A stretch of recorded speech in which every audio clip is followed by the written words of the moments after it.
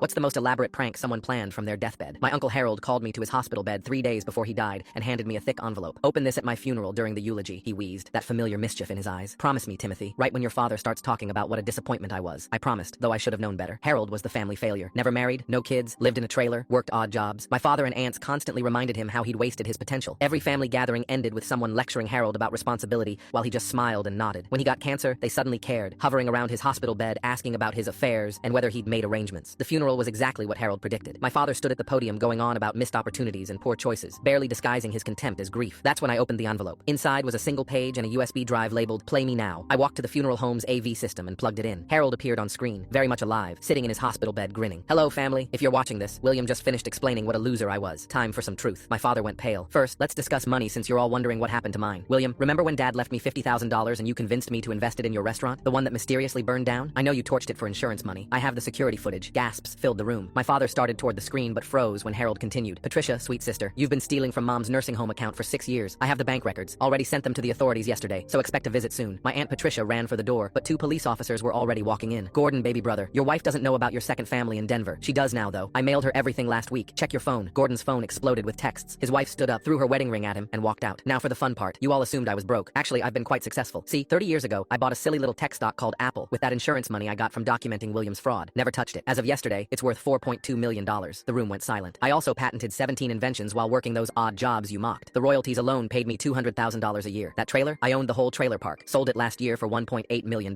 Harold coughed on screen, then smiled wider. Here's the beautiful part. I'm leaving everything to charity. Every penny. The children's hospital, the animal shelter, the library, they're all getting chunks. Except for one thing. He held up a ceramic garden gnome. This ugly gnome goes to whoever confesses their worst family secret on camera right now. Inside, it is a check for $100,000. You have 60 seconds starting now. The room erupted. Patricia screamed about Gordon's tax evasion. Gordon revealed Patricia's affair with the mailman. My father admitted to stealing Harold's baseball card collection and selling it for drug money in college. My cousin admitted to being the one who actually burned down the restaurant for my father. They all talked over each other, confessing everything. Meanwhile, I noticed another note in the envelope. Timothy, check under your car's passenger seat when this circus ends. After the chaos died down and police arrested Patricia, I went to my car. Under the seat was a small box containing a key and an address. The address led to a storage unit filled with Harold's actual valuables, his vintage guitar collection, signed first editions, and a letter. Timothy, you're the only one who visited me without asking about money. You brought me terrible hospital coffee and listened to my stories. The gnome was a fake. There's no money in it. But this storage unit is yours. Sell it, keep it, whatever makes you happy. The guitars alone are worth about $300,000. Also, I filmed every visit from the family where they asked about my will. It's uploaded to YouTube. The ad revenue goes to you. Current view count, 2.3 million. P.S. The gnome is actually filled with glitter and a spring mechanism. It'll explode in about 10 minutes. Love, Harold. I drove away as I heard the faint sound of an explosion and shrieking from the funeral home. The video went viral as greatest deathbed prank ever. I still have Harold's guitar, the one he taught me to play on during those hospital visits. Sometimes I swear I can hear him laughing when I play it. The family doesn't talk to me anymore. Harold would be so proud. My 4-year-old nephew looked at his cousin during Thanksgiving dinner and asked, "Who hits you?" 20 family members stopped eating and stared at Charlie in his booster seat. I wanted to disappear because Charlie always said whatever popped into his head at the worst times, but this was really bad. "Charlie, let's go watch cartoons," I said while trying to get him out of his chair, but he pushed my hands away. He stood up on his seat and pointed right at his cousin Alina again. "Alina has purple marks like my friend Benny had from the bad teacher," Charlie said loudly. The room stayed totally quiet until Arthur, Alina's stepdad, laughed in this nasty way. "What kind of stupid kid makes up stories like that?" he said while glaring at Charlie. "Someone needs to teach him to shut his mouth." I started saying sorry and telling everyone that Charlie's preschool had problems with a teacher who hit kids and got arrested last month. "I don't give a shit about your excuses, just control your brat before I do," Arthur snapped at me. But then Alina's grandma asked Charlie what marks he was talking about. Charlie climbed right onto the table, which made everyone yell, but he kept talking. "Big purple ones and little finger ones all over her arms and legs," Charlie said while pointing at Alina. "I saw them when we were playing before dinner." Charlie looked at Arthur and then back at Alina. "Alina always looks scared of you." Alina looked like she might throw up and just stared at her plate while her mom looked back and forth between Alina and Arthur. Arthur jumped up from his chair so fast it fell over backward. "This is complete bullshit, you lying little bastard," he yelled with spit flying from his mouth. "Alina, tell them right now that you are a clumsy little idiot who falls down the stairs." But Alina just sat there shaking and tears started rolling down her face. Alina's teenage brother cleared his throat and everyone turned to him. "Arthur goes in Alina's room super late at night when mom's sleeping," he said in a shaky voice. "I recorded him on my phone telling her that if she makes any noise, he will do it harder and longer." Arthur's whole face turned purple and he lunged at the brother. "You little shit, stop lying, I will fucking end you," he screamed while other family members held him back. He was thrashing around trying to get free. "All of you are dead to me. I can't believe you would listen to lies from these meddling kids." He broke free and started moving fast toward Alina. "We are leaving right now, and if you say one word, you know what happens," he hissed at Alina. Her dad got up and stood in the way while Alina ran to her grandma and hid her face. Alina's mom walked over to Alina with tears streaming down her face. "Baby, let me see your legs," she said with her voice shaking as she knelt down. Alina was crying so hard she couldn't breathe. "No, Mommy. He said he would hurt you bad if you ever saw." Arthur's face twisted into something evil. "Don't you dare look, you stupid bitch," he snarled at his wife. "I own both of you and we are leaving right now." Arthur tried to grab Alina, but she screamed like I had never heard a kid scream before. "No, he'll hurt me worse. Please don't let him take me," she sobbed while clinging to her grandma. The whole room erupted with aunts crying and uncles moving to block every exit while my sister ran to call 911. Arthur was completely trapped and he knew it. "You want to know the truth?" he screamed while looking around wildly. "Yeah, I discipline her because someone has to. Her mom's too weak and pathetic." He turned to Alina, who was shaking violently. "Tell them how you deserve it for being bad. Tell them how you never listen." Alina's brother held up his phone. "I have 3 videos of you going into her room," he said loudly. "In one of them, you are threatening to end us all if she tells anyone." Arthur tried to charge at him again, but got tackled by 2 uncles. "When I get out, I know where you go to school. I know where all of you live," Arthur screamed from the floor. "Alina knows what happens to little girls who tell lies. Don't you, Alina?" Alina finally spoke in a tiny, broken voice that made everyone lean in. "He makes me take my pajamas off and hits me with his belt until I stop crying," she whispered. "He says I'm a bad girl and I have to learn to be quiet." Her mom let out a sound like an animal and threw herself at Arthur, scratching at his face while screaming that she was going to end him. When the cops arrived, they took Arthur away in handcuffs while he screamed threats. My ex-husband called CPS on me during our custody battle. They investigated him instead. My ex-husband Joshua had been building his case against me ever since the judge ordered him to pay child support. Joshua decided he wanted full custody so he wouldn't have to pay me a single cent. He bought a hidden camera to film our 8-year-old daughter Tracy during his weekends, trying to catch her saying something bad about me so that he could use it as evidence. He even paid his cousin to break into my apartment and plant recording devices. I work as a nurse at the hospital and sometimes my shifts run late, so Joshua started documenting every single minute I was late picking her up. He'd also take photos during his custody weekends, but only the ones that looked terrible. A photo of Tracy making herself a sandwich became proof of child abandonment. A small bruise from playing soccer became proof of physical abuse. "Kimberly is going down hard," he told his brother while showing him the folder of evidence. "When I'm done with her, she will never see Tracy again." When the doorbell rang on a Tuesday morning, I knew something was wrong immediately. The night before, Joshua had sent me a text that said, "Enjoy your last day with her." He told me I should be grateful if the judge let me see Tracy at Christmas. Now Mrs. Hendricks from Child Protective Services stood at my door with official paperwork. Joshua had actually gone through with his threat to destroy my life. "Your ex-husband filed an emergency report claiming that your daughter is in immediate danger," Mrs. Hendricks said, stepping inside. "He claims you leave Tracy alone for entire nights while you party with men." The accusations got worse with every page she turned. "He says you have been starving her and she has lost 15 pounds in 2 months." Another page flip showed photos Joshua had edited to make Tracy look skinnier. He claims Tracy told him she's terrified of you and begs not to go home. My hands were shaking because I knew Tracy would never say that. He even got 3 people to sign statements saying they've seen you driving drunk to school pickup. Mrs. Hendricks walked through my house checking everything while I scrambled to defend myself. I showed her the full refrigerator and freezer packed with Tracy's favorite foods. I pulled out medical records from Tracy's checkup 2 weeks ago, showing perfect health. I explained that my mother lives 2 houses down and watches Tracy whenever I have to work late. Joshua actually called our office demanding to be present for this home inspection, so I asked him to join us. The doorbell rang again, and there was Joshua in his expensive suit, looking smug. "I just want what's best for Tracy," he said to Mrs. Hendricks while pulling out his own folder. "I have more evidence here showing Kimberly is a terrible mother if you need it." Mrs. Hendricks looked at him for a long moment. "Actually, Joshua, I'm glad you're here. We need to discuss something extremely serious." She pulled out a folder 3 times thicker than the one Joshua brought. "We've been investigating you for 4 months based on 23 separate reports." Joshua's smug grin melted off his face like wax as she spread out pages covered in official stamps. 15 different people have called our hotline about your treatment of Tracy." She started reading while Joshua's mouth hung open. "Your neighbor called after finding Tracy locked outside in freezing rain for 3 hours." Joshua started to speak, but Mrs. Hendricks kept going. "Another neighbor reported hearing you scream, 'I wish you'd never been born,' at your daughter." His hand started shaking as she flipped to another page. "The building manager found Tracy sleeping in the laundry room at 2 in the morning because you wouldn't let her back in." Joshua tried to interrupt, saying this was all lies, but Mrs. Hendricks pulled out a sworn statement. "Your girlfriend Jessica called us after witnessing you make Tracy stand facing the wall for 8 hours straight without food, water, or bathroom breaks. She had recordings of Joshua telling Tracy she was garbage who ruined his life. She also filmed you slamming Tracy against a wall when she cried for her mother." Mrs. Hendricks showed me the video, and hearing my daughter sobbing made me want to vomit. "This is all fake. Kimberly set this up," Joshua started yelling, but Mrs. Hendricks wasn't finished. "Mr. Joshua, the most damaging evidence came from you." She pulled out his report against me with sections highlighted in yellow. "You wrote right here that you've been the perfect father every single weekend for 4 months." She showed him his own handwriting listing dates and times. "March 15th, you wrote Tracy was safe and happy with you all day, but that's when your neighbor called about her being locked outside." She matched up every date Joshua had listed with a matching abuse report. "March 22nd, you claim you gave Tracy the best day ever, but that's when she was found in the laundry room." Joshua stood up, knocking his chair over, screaming, "This is entrapment. You can't do this." Mrs. Hendricks stayed perfectly calm. "By documenting that you were responsible for Tracy on these exact dates, you've given us written proof you were present for every incident." She pulled out emergency paperwork. Joshua tried to grab for the papers, but Mrs. Hendricks pulled them away. "I'm filing for immediate removal of all your parental rights, and the police are already on their way. The judge granted me permanent full custody of Tracy, and Joshua still has to pay child support from jail, where he's serving 18 months for child endangerment." My girlfriend's brothers tried to destroy our relationship, and I couldn't be more grateful. I knew dating Rachel meant getting past her 3 older brothers, but I had no idea they'd turned protecting her into a military operation. She'd been with a guy named Jeff for 2 years, and he'd broken her jaw when she tried to leave him. So now her brothers treated every man who looked at her like a potential threat. The first time I picked her up for dinner, her oldest brother answered the door holding a baseball bat like he was stepping up to home plate. The middle brother stood behind him, cracking his knuckles, while the youngest just stared at me, taking photos with his phone, probably for some criminal database they were building. Rachel pushed past them, looking mortified, but I caught the oldest one mouthing, "We're watching you," as we walked to my car. They threw literally everything at me to see if I'd crack or run away screaming. Every restaurant we went to, somehow one brother would already be there pretending to read a menu upside down while photographing my every move. During our 3rd date, the youngest brother actually sat down at our table uninvited and said, "So, what exactly are your intentions intentions with our sister, because we've got shovels and we know how to use them. Instead of getting angry, I looked him straight in the eye and said, my intention is to never give you a reason to use them, which made him blink first. They ran background checks and left the results on my windshield with certain things circled in red marker like a teacher grading papers. The middle brother created a fake Instagram profile as a woman named Jessica and sent me messages trying to get me to cheat, but I just screenshot everything and sent them to Rachel saying, your brother needs to work on his catfishing skills because Jessica types exactly like him. When they followed us to the movies, I bought them popcorn and had the usher deliver it to their seats with a note saying, next time just join us instead of lurking, which actually made the youngest one laugh. I started leaving gift cards for coffee on their trucks when I spotted them tailing us with notes like, stalking must be exhausting, so caffeine's on me, and eventually the oldest brother actually used one. The breakthrough came when I showed up at their mother's birthday dinner, even though Rachel warned me they'd told me the wrong time on purpose. I arrived 3 hours early with flowers for their mom and helped her cook, while she told me embarrassing stories about all 4 of her kids. By the time everyone else arrived, I was wearing her apron and knew about the time the oldest brother cried, watching The Lion King at age 16. He pulled me aside later and said, that was sneaky as hell, but he was almost smiling when he said it. After 2 months of this dance where I matched every test with patience and humor, the middle brother finally asked me directly, why haven't you given up yet? We've broken 7 guys before you. I told him the truth that Rachel was worth whatever bizarre hazing ritual they needed to put me through. The real test came during Rachel's company holiday party when I stepped outside for air and found all 3 brothers waiting by my car. The oldest one stepped forward and said, she's getting attached and we need to know if you're going to hurt her. Before I could answer, we heard Rachel scream from the parking garage and saw her backing away from a man I recognized from photos as Jeff, who'd been released early for good behavior. Her brothers froze, but I shoved past them and put myself between Jeff and Rachel. Jeff laughed and said, who's this clown supposed to be? And I said, someone who's not afraid of you, even though my hands were shaking. When he swung at me, I didn't dodge because backing up would have put him closer to Rachel, so I took the hit and kept standing. The brothers jumped in then, pulling him down while I held Rachel behind me, blood running from my nose but still standing between her and him until the cops arrived. After that night, the whole dynamic shifted like someone had rewritten all the rules overnight. The oldest brother started inviting me to watch fights, and between rounds he'd teach me defensive moves, saying, you've got heart, but your technique needs work if you're going to keep standing guard. The middle brother helped me fix my car when it broke down and spent 3 hours explaining exactly how Jeff had manipulated Rachel so I'd recognize the signs if anyone tried to hurt her again. The youngest sent me funny videos, but also articles about trauma recovery with notes like, thought you should understand what she's still working through. They included me in planning Rachel's birthday, keeping it secret for weeks, and trusting me to pick up the cake without supervision, which felt like passing some final exam I didn't know I was taking. When I asked Rachel to move in with me, I told her brothers first, not asking permission but showing respect, and the oldest one said, about damn time. Mom already considers you her 4th son anyway. What moment made you go no contact with family? My sister Tara got a German Shepherd for her 16th birthday. I got a card. The dog's name was Jax, and he cost $3,000 from a champion bloodline. My parents built him a heated doghouse that cost more than my car. When Jax bit me the first week, Dad said I must have bothered him. Jax killed my childhood cat Peaches 3 months later. I'd raised Peaches from a kitten, bottle-fed her when she was abandoned. I found her lifeless in the backyard one morning. My parents shrugged and said cats were boring anyway, that dogs had personality. They refused to let me bury her properly because it might upset Jax to smell another animal in his yard. I buried Peaches at my friend's house and cried alone. I paid for my own college working 3 jobs. Tara dropped out sophomore year to become a dog trainer. She'd never trained Jax to even sit yet. My parents bought her a $40,000 mobile grooming van for her new career. The business lasted 2 months. When I graduated nursing school with honors, my parents couldn't make it to graduation. Jax had a vet appointment. When Tara's dog turned 1, they threw a party with 50 guests. Then Jax attacked my neighbor's poodle. My parents paid the vet bills and bought Tara a second German Shepherd to keep Jax company. When I asked for help with my textbooks, Mom said that's my responsibility. The second dog's name was Athena. She was worse than Jax. Together they destroyed my childhood bedroom during Thanksgiving. I found Peach's hidden toys under my bed torn to shreds. My parents laughed and said dogs will be dogs. Everything unraveled when I met Steven. We dated 2 years before getting engaged. My parents said they were thrilled but never asked about wedding plans. When I mentioned wedding costs, they suggested courthouse ceremonies were more intimate. At the same time, Tara announced Jax needed surgery for hip dysplasia. My parents spent $15,000 without blinking. Then Jax destroyed my wedding dress during the fitting. Tara had brought him to my appointment uninvited. He jumped on me with muddy paws and tore the train clean off. The dress was ruined beyond repair. Tara laughed and said I should have picked something less delicate. The seamstress said it would need complete replacement. Mom said that seemed excessive for one day. To make things worse, 3 venues banned us because of Jax. Tara had insisted he be the ring bearer, but when venues saw his bite history, they refused our booking. When I complained, my parents said I was being bridezilla about a silly tradition. Find somewhere dog-friendly or they wouldn't attend. Tara suggested her backyard, the backyard where Jax and Athena had destroyed all grass and flowers. Steven's family carried our wedding. His parents offered their beautiful property upstate. No dogs allowed on the grounds due to insurance. Perfect. I sent invitations 4 months early with clear instructions. My parents RSVP'd yes immediately. The date was set for June 15th. 2 weeks before the wedding, Mom called. Did you realize June 15th was Jax's 10th birthday? They'd already planned his party, rented a dog park, hired a pet photographer, and ordered a meat cake. Can't you move your wedding? Jax only turns 10 once. I reminded her I only get married once. You'll understand when you have an animal you care about. As if I wasn't her child. As if Peaches hadn't meant everything to me. The wedding day came and my parents never showed. Mom texted during hair and makeup saying they couldn't abandon Jax on his birthday. Tara needed help with his party since 50 guests were coming. This is my wedding day, Mom. Divorces happen often. Jax's milestone birthday is once in a lifetime. Steven's father walked me down the aisle and his mother gave the parent speech. His family filled every empty seat on my side. They welcomed me with tears and joy, while my birth family brought nothing but disappointment. That night, I saw pictures online from Jax's party. My parents were smiling bigger than I'd ever seen. 8 months later, at midnight, Tara called sobbing hysterically. Jax had attacked a child at the park. The family was suing and criminal charges were filed. They needed character witnesses saying Jax was gentle. They needed a veterinary expert to testify. They knew I'd become certified in animal behavior through my education. Please, we need your help. Jax will be taken away without your testimony. The dog who killed Peaches, who destroyed my wedding dress, who they chose over my wedding day. You're the only one who can save him. Family helps family. Where was family on my wedding day? That was different. It was his birthday. Dad took the phone. Don't be selfish. Your sister needs you. We all need you. The very first time they'd needed me for anything. You have the credentials to save Jax. Don't let him go away because of your selfishness. You chose Jax's birthday party over my wedding. You can't be serious. He's family. So was I. So was Peaches. We'll never forgive you if Jax dies. They both yelled over the phone. You treat that dog better than you ever treated me. I'm done being neglected. I hung up. They called 17 times that night. I blocked them all. I overheard the mall Santa on his phone saying, I've got 3 kids in line you might want to look at. He paused and glanced over at the kids in the line. Yeah, the youngest is probably 5 or 6. I'll get you the photos when I get them isolated. My whole body went cold hearing that word. Isolated. I pulled my daughter Annie closer to me. Santa hung up and walked back to his chair with his usual jolly smile like he hadn't just said the most terrifying thing a parent could hear. I bent down and faced my daughter. Annie, let's take a picture with Santa next year, okay? She shook her head. No, my wish won't come true. I stared at her, even wondered if I should tell her that Santa's not real at that moment, but I couldn't ruin the magic for her, so I nodded and went in line with her. The little boy ahead of us climbed onto Santa's lap and started listing what he wanted for Christmas. Normal Santa stuff until the boy mentioned his friend from school. Yeah, Tyler hasn't been there since before Thanksgiving. Santa pulled out his personal phone while the kid was still sitting on him. Is this Tyler? He showed the boy a photo on his screen. The boy shook his head. Santa scrolled through more pictures. How about him? Or her? He kept swiping through what looked like dozens of photos of children. The boy didn't recognize any of them and finally got his candy cane and left. I felt even more nervous. Were those kids his victims? Was he here to make sure there aren't any witnesses left? Before I could react, it was finally our turn. Annie climbed up and immediately told Santa she wanted a Nintendo Switch. Santa chuckled and told her it was a great wish. He then asked what grade she was in and if she liked her teacher. Again, normal questions that every mall Santa asked. But then his questions shifted. Are you and your friends excited for Christmas? Annie grinned and nodded. Yes, it means no school, except for Lily because she hasn't been at school since Halloween. Santa's expression changed completely. He handed Annie a yellow candy cane instead of the red ones I'd seen him give other kids. Then he wrote something down in a notebook beside him. Immediately, the alarms rang off in my head. This guy dressed as Santa was targeting my child and all the kids who received a yellow candy cane, and I had to stop it. I rushed over to a nearby mall security officer by the food court and explained the situation. The call, the pictures, the color-coded candy canes, but the officer sighed. Ma'am, please just let him do his job. But I refused to give up. I marched straight back toward the Santa, watching him pull a shy little girl with braided hair onto his lap. For some reason, Santa didn't even ask her what she wanted for Christmas. He took one look at her and stood up from his throne. He handed her a green candy cane and shouted as loud as he could, "Merry Christmas, everyone!" The second those words left his mouth, 3 security guards sprinted toward the little girl's father. The father grabbed the girl and tried to run, but they tackled him before he made it 5 steps. What are you doing to her father? You've got the wrong guy, I yelled, pointing at the Santa. That's when the little girl with braids screamed, I want my real mommy. The same officer who dismissed me was now putting handcuffs on the man while calling for backup. Police arrived within minutes, and I heard one of them say, that's definitely her. She's been missing since October. I was completely wrong, but the truth was also something I never would have guessed. Santa was a retired detective, responsible for finding over 50 missing children across several states in disguise. And the candy canes? Yellow meant a child mentioned knowing someone who might be missing, and green meant he'd found one. The officer who dismissed me had been part of the operation the whole time. The worst part of it all was that the Santa was out here looking for his own granddaughter, believing she'd still turn up one of these days, but she wasn't going to. I made sure of it. My dad followed me everywhere for 2 months, until I exposed his big secret. Dad barges into my room at 7 a.m., demanding to know where I'm going today, who I'm seeing, and what time I'll be back. Basketball practice, I tell him, and suddenly he announces he's driving me there and picking me up, even though I've been driving myself for 6 months. From now on, I need to know your exact location at all times, he says, installing a tracking app on my phone right there. If you delete it or turn it off, you lose the car. Mom walks by and I ask her what's going on. She makes up an excuse saying, your father's just being protective, but this isn't protection, it's surveillance. That afternoon, I'm at the mall with friends when Dad literally appears behind me at the food court. Thought you said you'd be at your friend's house after practice, he says, arms crossed. I explain we decided to grab food first, but he's already checking my phone, scrolling through my texts. The next day, he shows up at my job at Target during my break, interrogating me about a girl who commented on my Instagram. Who's Jenny? Why haven't I heard about her? I tell him she's just someone from another school, and his eyes narrow. What school? What's her last name? When I say it's not a big deal, he explodes. Everything's a big deal when you're hiding things from me. He demands I share my location 24/7, starts following me to practice, waits in the parking lot during work, and checks my phone every night. Mom thinks he's having a midlife crisis, but I know better. Dad thinks I'm up to something. Well, 3 weeks go by and Dad's surveillance has reached insane levels. He's accidentally showing up at the bookstore, coffee shop, even waiting outside theaters to give me a ride home. This was a huge problem because I was actually dating Jenny, the girl he suspected, but my dad had forbidden me from dating anyone who came from a private school. Anyone who goes to private school is an entitled brat. Stay away from them. That's what they'd always said. So I had to manage meeting Jenny and dodging Dad's control at the same time. That day, Jenny and I were at a taco place across town when Dad texted me, library closes in 30 minutes. Need a ride? I panicked and raced back, but he was already in the parking lot. Funny thing, the librarian said you never came in, he says, studying my face. But when I asked him what he was doing on this side of town when his office is 40 minutes away, he got defensive. I had a meeting nearby. His shirt was untucked and I swear I smelled perfume that wasn't Mom's. I make up something about study rooms in back, but he's not buying it. Jenny started to get paranoid after that. Maybe we should just tell them, but I know my parents would forbid me from seeing her. Week 5, Dad installs a tracking app for emergency safety. I check the history and he's viewing my location 30 times daily. It's insane. But when I pointed out that he never shares his location with us, he snapped, I'm the parent. I don't need to be tracked. Something was definitely off about that. Jenny and I finally got a break when Dad had a client meeting he couldn't reschedule. He was weirdly specific about it. I'll be gone from 1 to 5 5 p.m. Don't come home early. When I asked which client, he mumbled something and changed the subject. Plus, he was wearing cologne and his nice watch, things he never wears for actual work meetings. Have fun at your meeting, I said, and he looked panicked for a second before recovering. We headed to her house since her mom was supposed to be away. Jenny was laughing about how paranoid my dad was, doing an impression of him interrogating me about Instagram comments. Who's Jenny? What school? She mocked, and we were both cracking up as we turned onto her street. But then I saw it, and my blood turned to ice. Dad's silver Honda was parked in Jenny's driveway. Jenny grabbed my arm. Why is your dad's car at my house? My mind started racing. Did he track me here somehow? Did he find out about us? Was he waiting inside to confront us? But something was off. If Dad came here to bust us, why would he park in the driveway where I'd obviously see it? We used Jenny's key and walked in quietly. From upstairs, we heard laughter, Jenny's mom's voice and a man's. Jenny's face was pure confusion. Wait, my mom is supposed to be in Boston. We crept up the stairs and the master bedroom door was half open. Through the crack, I saw my dad in Jenny's mom's bed, both of them half dressed, drinking wine at 2 p.m. on a Tuesday. Dad, what the hell? Are you cheating on Mom? I yelled, shoving the door open. He scrambled up, grabbing for his shirt, while Jenny's mom shrieked and pulled up the sheets. Jenny stood frozen beside me. Everything suddenly made sense. Dad hadn't been suspicious of me at all. He just needed to know exactly where I'd be, so he could be somewhere else, screwing my girlfriend's mother. I married a stranger for a dying girl's wish, but now I don't want to get divorced. I've worked at Make-A-Wish for 3 years. Most kids ask to meet their favorite celebrities or go to Disney World, maybe even meet Spider-Man. But this little 9-year-old girl, Evie, was different. When I asked what she wanted the most in the whole world, she said excitedly, I want to see my daddy get married again. Me and the other staff in the room were shocked to silence. She grabbed her father's phone and showed me a picture of her parents' wedding day. See how daddy smiled? He stopped when mommy went to heaven and when I got sick. Her father Lawrence stood in the corner mortified. Evie, sweetie, we talked about this. She shook her head, oxygen tubes rustling. But it's really my wish, she pouted. Who will smile with you when I'm gone? I'd lost my mom at her age. I knew that worry. What if we could make this happen? Would that make you happy, Evie? She nodded her head furiously. Yes, yes, yes, yes. Lawrence started to protest, but Evie grabbed his hand. Please, daddy. He looked at his daughter, then at me, and nodded. Evie became the world's most determined wedding planner. I watched Say Yes to the Dress with mommy when I was little, so we started with the dresses. She picked out a dozen and sat on the couch, judging each one rigorously whenever I walked out. At cake tasting, Evie could barely eat, but insisted on trying every chocolate slice. Daddy pretends he likes vanilla, but he always steals chocolate, she whispered. I laughed. Don't worry, I'll keep it a secret. And while most of it was fun, the dance lessons were awkward. Lawrence moved around stiffly, holding me like I was a cactus. When he stepped on my foot for the 4th time, I stepped on his back, grinning. That's payback, I joked. His shoulders instantly relaxed, and the rest of the practice went smoothly. But each day that the planning went on, Evie got weaker. More excited, but definitely weaker. So while she rested at the hospital, preparing for the big day, Lawrence and I finished decorating her wheelchair and helping organize the venue. It's really nice of you to do this for us, Lawrence said, working on the string of lights. She hadn't smiled like this since her mother passed. I was 6 when my mom passed too, I told him with a soft smile. In a way, I'm thankful I get to be a part of this. I'm thankful it's you too. I can't imagine any other person doing this with us, he said, looking at me just as the fairy lights he was setting up turned on. We stood there for a while, staring while my heart raced, and I hoped and prayed he didn't look at me like this, just because of a wish. The morning of the wedding, Evie did my hair with shaking hands. After you get married, can I call you mommy? My chest squeezed painfully. I pulled her into a hug. Anything you want, I whispered. When I walked down the aisle, Lawrence's eyes filled with tears, and I realized my wish had also come true at that moment. We were in love. Evie walked beside me with her walker, using all her strength to throw flowers on the sides of my veil, just as she wanted. Lawrence and I read our vows to each other, but Evie surprised us with her own. She looked at me first. Do you promise to make my daddy laugh again? And make sure he still gets cereal on weekends and watches cartoons on weekdays when I'm not here? I looked at this brave little girl, wiping away my tears. I promise. Then she turned to Lawrence, whose eyes were already filled with tears before she started reading to him. Hi, Daddy. Thank you for my last wish. I love my dress, and I love the flowers and glitter on my wheelchair and walker. I love you very much, and now 2 people can love you. My dream came true. They hugged each other while the entire room burst into sniffles and tears. The rest of the ceremony went by quickly, but the kiss felt the longest. Lawrence cupped my face and pressed his lips to mine slowly, like he was saying thank you, and I'm sorry, and I love you, all at once. We opened wedding gifts in their living room that night. Evie laughed at a funny card and gasped when she saw money in the envelope. This was the best day ever, she said, sitting between us on the couch. Then she went rigid. Lawrence caught her while she collapsed, nearly falling onto the floor while her body started seizing up. I quickly called 911. 9-year-old girl, terminal patient, collapsed. Evie's eyes opened slightly like she was looking without seeing. She said with a fading voice, "Oh, hi, Mommy. I've missed you. Did you see the wedding I made?" The ambulance was 5 minutes away. What's something your parents told you that you later found out was a complete lie? My feet hurt every single day, and I thought that was just how shoes worked. My parents had explained to me when I was little that shoes came in exactly 5 sizes: toddler, child, teenager, adult woman, and adult man, which as a kid made total sense. They told me I was lucky because some countries only had 3 sizes, and everyone just had to make do with whatever was closest to fitting them properly. When my friend Liam invited me over to work on our biology project, I almost canceled because the walk to his house meant 40 minutes of that deep burning ache that started in my heels and shot up through my ankles with every step. I'd learned to walk on the outer edges of my feet feet to minimize the pressure, but a 40-minute walk meant I'd be feeling it for days afterwards. I wrapped my feet in extra socks like I always did, even though it made the shoes even tighter because the cushioning helped a little and started walking. We had a presentation due Monday, and Liam was the only person who actually understood the material. Halfway there, I had to stop and pretend to check my phone while I shifted my weight back and forth, trying to get the numbness to go away, because when my feet went numb, that meant the real pain was coming soon. His house was normal looking from the outside, but when I got inside and took off my shoes, I noticed something weird about their front closet. There were like 20 pairs of shoes, all in different sizes, even though only 3 people lived there. The relief of getting my shoes off was so intense that I actually sighed out loud, and Liam's mom glanced at my socks, which were damp with sweat from the pain, and she got this strange look on her face, but just offered me some water. Liam must have seen me staring at all the shoes, because he laughed and said his mom had a shoe shopping problem, but I was looking at the boxes on the shelf, and each one had different numbers on them, like 7.5 and 9 and 10.5, which made no sense. When we got to his room, I kept flexing my feet, trying to get feeling back in my toes, and finally Liam asked if I was okay, and I mentioned stepping wrong during the walk over. He immediately asked what shoe size I wore because he had some old running shoes that might be more comfortable, and I told him teenager size, obviously. He looked at me like I'd grown a second head and said, "No, what number size are you?" That's when my whole world cracked open. Liam explained that shoes came in numbered sizes with half sizes in between, and everyone had a specific measurement for their feet, and you were supposed to wear the exact size that matched your foot length and width. He Googled something on his phone, and then grabbed a piece of paper from his printer and put it on the floor, telling me to stand on it with my heel against the wall, and when he looked at where my toe ended and checked the chart, his face went white. "Dude, you're a size 10 and a half, but those shoes you were wearing are like an 8 at most. How are you even walking?" I tried to explain that teenager size was just what you wore between child and adult, but he was already pulling boxes from his closet, and when he handed me a pair of size 11 sneakers and my feet slid in with room to spare and no pressure on any of my toes, I literally started crying right there in his bedroom. The absence of pain was so foreign that my brain couldn't process it, and I just stood there sobbing while Liam grabbed 2 more pairs, saying I could have them all because his mom was always telling him to clear out his closet anyway. Then he looked at me with a worried expression and said, "Your parents really never told you about shoe sizes?" And all I could do was shake my head, because if I opened my mouth I would have screamed. I took a few steps around his room, and for the first time in my life, my feet just touched the ground normally, without having to calculate which part would hurt less. Liam's mom drove me home because she insisted it was too late to walk. I saw Liam looking out the window at our house with its peeling paint and the broken mailbox, and I waited for him to say something about how we obviously couldn't afford proper shoes, but instead, he just said, "See you tomorrow for the presentation, and bring those old shoes because my mom wants to report them to someone," which made no sense, but I nodded anyway because I was too overwhelmed to ask questions. That night, I gave my little sister a pair of smaller shoes Liam had given me, and even though they were huge on her, she hugged me and whispered, "They don't hurt." What happened when you were forced to ignore a child begging for help? My foster daughter Alexis was literally hiding behind my legs when the social worker knocked on our door. Her birth mom gets visits starting tomorrow, judge's orders, she announced like it was nothing. I pointed down at this terrified 6-year-old clinging to me. "This kid wakes up screaming about her mother every single night until she throws up," I said. The social worker actually rolled her eyes at me. "That's a bit dramatic, don't you think?" I pulled Alexis out from behind me to show her. "Look at her. She's literally shaking right now just hearing us talk about it." The social worker didn't even glance at the kid. Her mom finished her anger management classes, so she gets visits now, period. "These visits will be unsupervised starting week 3, she said while Alexis started crying harder. After 8 visits, her mom can apply to get full custody back. I couldn't believe what I was hearing. That first visit was absolute hell from the second we pulled into the parking lot. Alexis threw up chunks of scrambled eggs all over the sidewalk while screaming, "Please don't make go, please." The second we walked in, her mom grabbed Alexis and goes, "Stop being such a dramatic little brat." The social worker just sat there writing notes like this was totally fine. During the second visit, Alexis peed herself. Her mom completely lost it and screamed, "You're a disgusting little pig. You smell like piss now." She made Alexis sit in her wet clothes for the whole visit while calling her pissy baby. The social worker kept writing in her notebook and actually had the nerve to tell me potty accidents are common during this process. The third visit was the first unsupervised one, and I had to physically pry Alexis off my body to leave her there. "I'll be good. I promise I'll be good. Please don't leave me," she sobbed. When I picked her up 4 hours later, she didn't say a single word for 2 days. Visit 4 was when things got really dark, and the kid started saying terrifying stuff. "Mommy says she's gonna take me away forever and make sure nobody finds me." I called the social worker immediately, and she literally laughed at me. Birth mothers always make promises about the future. That's actually really good for them. I was practically begging at this point. "Please, something is seriously wrong here, just look into it." That's when she got nasty. "You're just jealous of the real mother." One more complaint and Alexis goes to a new foster home tonight. That night, Alexis woke up at 3 in the morning screaming like someone was killing her. "She puts her hands over my whole face when I cry," she cried, showing me on her teddy bear. "She pushes down until I see spots and can't breathe, and she says next time she won't let go." I skipped the next visit and drove straight to the emergency room instead. The doctor examined her and found bruises on her chest from being suffocated over and over. They did x-rays and found old broken bones that weren't in any of her files. The doctor looked at me and said, "Someone's been trying to end this child's life." The detective showed up an hour later and pulled me into the hallway. "We need to talk about her birth mom," he said quietly. "Her first kid died of SIDS 2 years ago. We suspected that it was murder but couldn't prove it back then." Then he told me they searched her apartment and found searches on her laptop for things like how to make a child's death look accidental and how much Benadryl unalives a 40-pound child. She was going to end her, the detective said, just like the first one. I stormed into that social worker's office the next morning with everything the police gave me. "You almost almost let a murderer end another child's life, I said loud enough for everyone to hear. She tried to make excuses about following the rules, but I cut her off. Alexis told you she was being hurt and you called her a dramatic liar, I screamed while waving the police report in her face. Other caseworkers had started gathering to watch. How many other children have you ignored while they were being tortured? I screamed. The social worker tried again with, I was just doing my job, and I completely lost it. Your job was to protect kids and you almost got one murdered because you couldn't be bothered to listen. The birth mom got arrested for attempted murder and the social worker was fired on the spot. Alexis is officially my daughter now. What happened when your bus driver missed the turn to school and started driving faster? Mr. Henderson had driven bus 47 for 12 years, and I'd never once seen him smile. Not when Sarah brought him Christmas cookies, not when we all signed a thank you card, not even when the seniors decorated his bus on their last day. He just grunted, pointed at our seats, and grumbled about keeping it down. But that Friday morning, last week of school, we were absolutely feral. Tommy was blasting music from his speaker. Kids were throwing someone's homework in the air like confetti. 3 guys were wrestling in the back. Everyone was signing yearbooks across the aisles, screaming about summer plans. Miranda was literally standing on her seat, leading a chant about no more school. Sit down. Mr. Henderson's voice cracked over the intercom, but we barely heard him over our chaos. I watched his knuckles go white on the steering wheel in the big mirror above his head. His jaw was clenched so tight I could see the muscle twitching. When Kevin threw a paper airplane that hit the windshield, Mr. Henderson's whole body went rigid. That's when he missed the turn for school. Yo, Mr. H, you missed Franklin Street, someone yelled. He didn't answer, just kept driving, eyes locked forward, accelerating. The bus got quieter. Then he blew past the next turn too, the one that would loop us back around. Mr. Henderson, Sarah called out, her voice smaller now. School's back that way? Nothing. He took a hard right that made us all slide in our seats, tires screeching. My stomach dropped. We'd finally done it. We'd finally pushed the meanest, grumpiest bus driver in the district over the edge. Oh my God, Miranda whispered, dropping into her seat. He's kidnapping us. No way, Tommy said, but he'd turned his speaker off. He's probably just, maybe there's construction. But then Mr. Henderson took the on-ramp to the highway, merging so aggressively that kids screamed. The bus erupted. Kids were pulling out phones, frantically texting parents. Someone started crying. A 7th grader was hyperventilating. I heard Kevin in the back say, my brother said Mr. H was a Vietnam vet with PTSD. We triggered him. Please, Mr. Henderson. Sarah stood up, gripping the seats as he swerved between lanes. We're sorry. We'll be quiet. Just take us to school. He kept checking his mirrors frantically every few seconds, his breathing heavy. He took an exit at the last possible second, cutting across 2 lanes. Everyone screamed. What are you doing? Tommy yelled. Mr. Henderson's eyes were wild in the mirror. He took another sharp turn into some town I didn't recognize, running a yellow light. Then another aggressive turn that sent backpacks flying. He's lost it, someone sobbed. He's actually lost it. We drove through a Walmart parking lot, cutting through spaces. Then he tears onto some back road I'd never seen before. Trees on both sides, no houses, no other cars. That's when we see them. Police lights flashing behind us, blue and red lighting up the whole bus. The cops! Someone screams. Mr. Henderson, the cops are behind us! But he doesn't pull over. He speeds up. Pull over! We're all screaming now. The police are right there. The back road is narrow, winding. We're being thrown around in our seats. Mr. Henderson's eyes are wild in the mirror, knuckles white, and he takes another curve so fast I think we're going to tip. The police car follows. The siren is wailing now, echoing off the trees. Oh my God, Miranda gasps. He's running from the cops. He brought us out here where nobody can see us. Why would he take a back road unless... Tommy doesn't finish the sentence. Kids are filming everything. Some are ducking down like we're about to get shot at. The police car is right on our tail now, lights blazing, siren screaming, and Mr. Henderson is driving even more erratically on this narrow road. That's when he says it. Sarah, call 911. What? She's crying. The cops are literally right behind us. Call 911 now, he roars. Tell them exactly where we are. Tommy's face goes white. Oh my God, I've seen this in movies. He wants to negotiate. He's going to demand money to release us at a specific location. He's using us as hostages, Kevin whispers. That's why he took us on this empty road. Sarah's shaking as she dials. We're on some back road past the Walmart on Elm. Our bus driver won't stop for the police car behind us. Tell them it's a white Crown Victoria. Mr. Henderson interrupts, checking his mirrors. Tell them that exactly. She repeats it, confused, terrified. And that's when we hear it through her phone speaker, the dispatcher's voice, loud and clear. That's not one of ours. All units, we have a fake officer vehicle in pursuit of bus 47. Keep driving. Real units en route. The bus goes dead silent, except for the siren still wailing behind us. He's not a cop, Sarah whispers. Mr. Henderson finally speaks, his voice strained. Got an alert over the radio 20 minutes ago. Only us drivers heard it. Someone's using a fake police car to pull over school buses. Already got one in Riverside. I noticed that Crown Vic tailing us right after we passed the school turn. Couldn't tell you. Couldn't stop. Just had to keep driving until real help came. Within minutes, through the back window, we watch real police cars surround the fake one, forcing it off the road. Mr. Henderson finally stops the bus, his whole body shaking. Sorry I scared you. You're all my kids, he said quietly. And for the first time ever, Mr. Henderson showed emotion.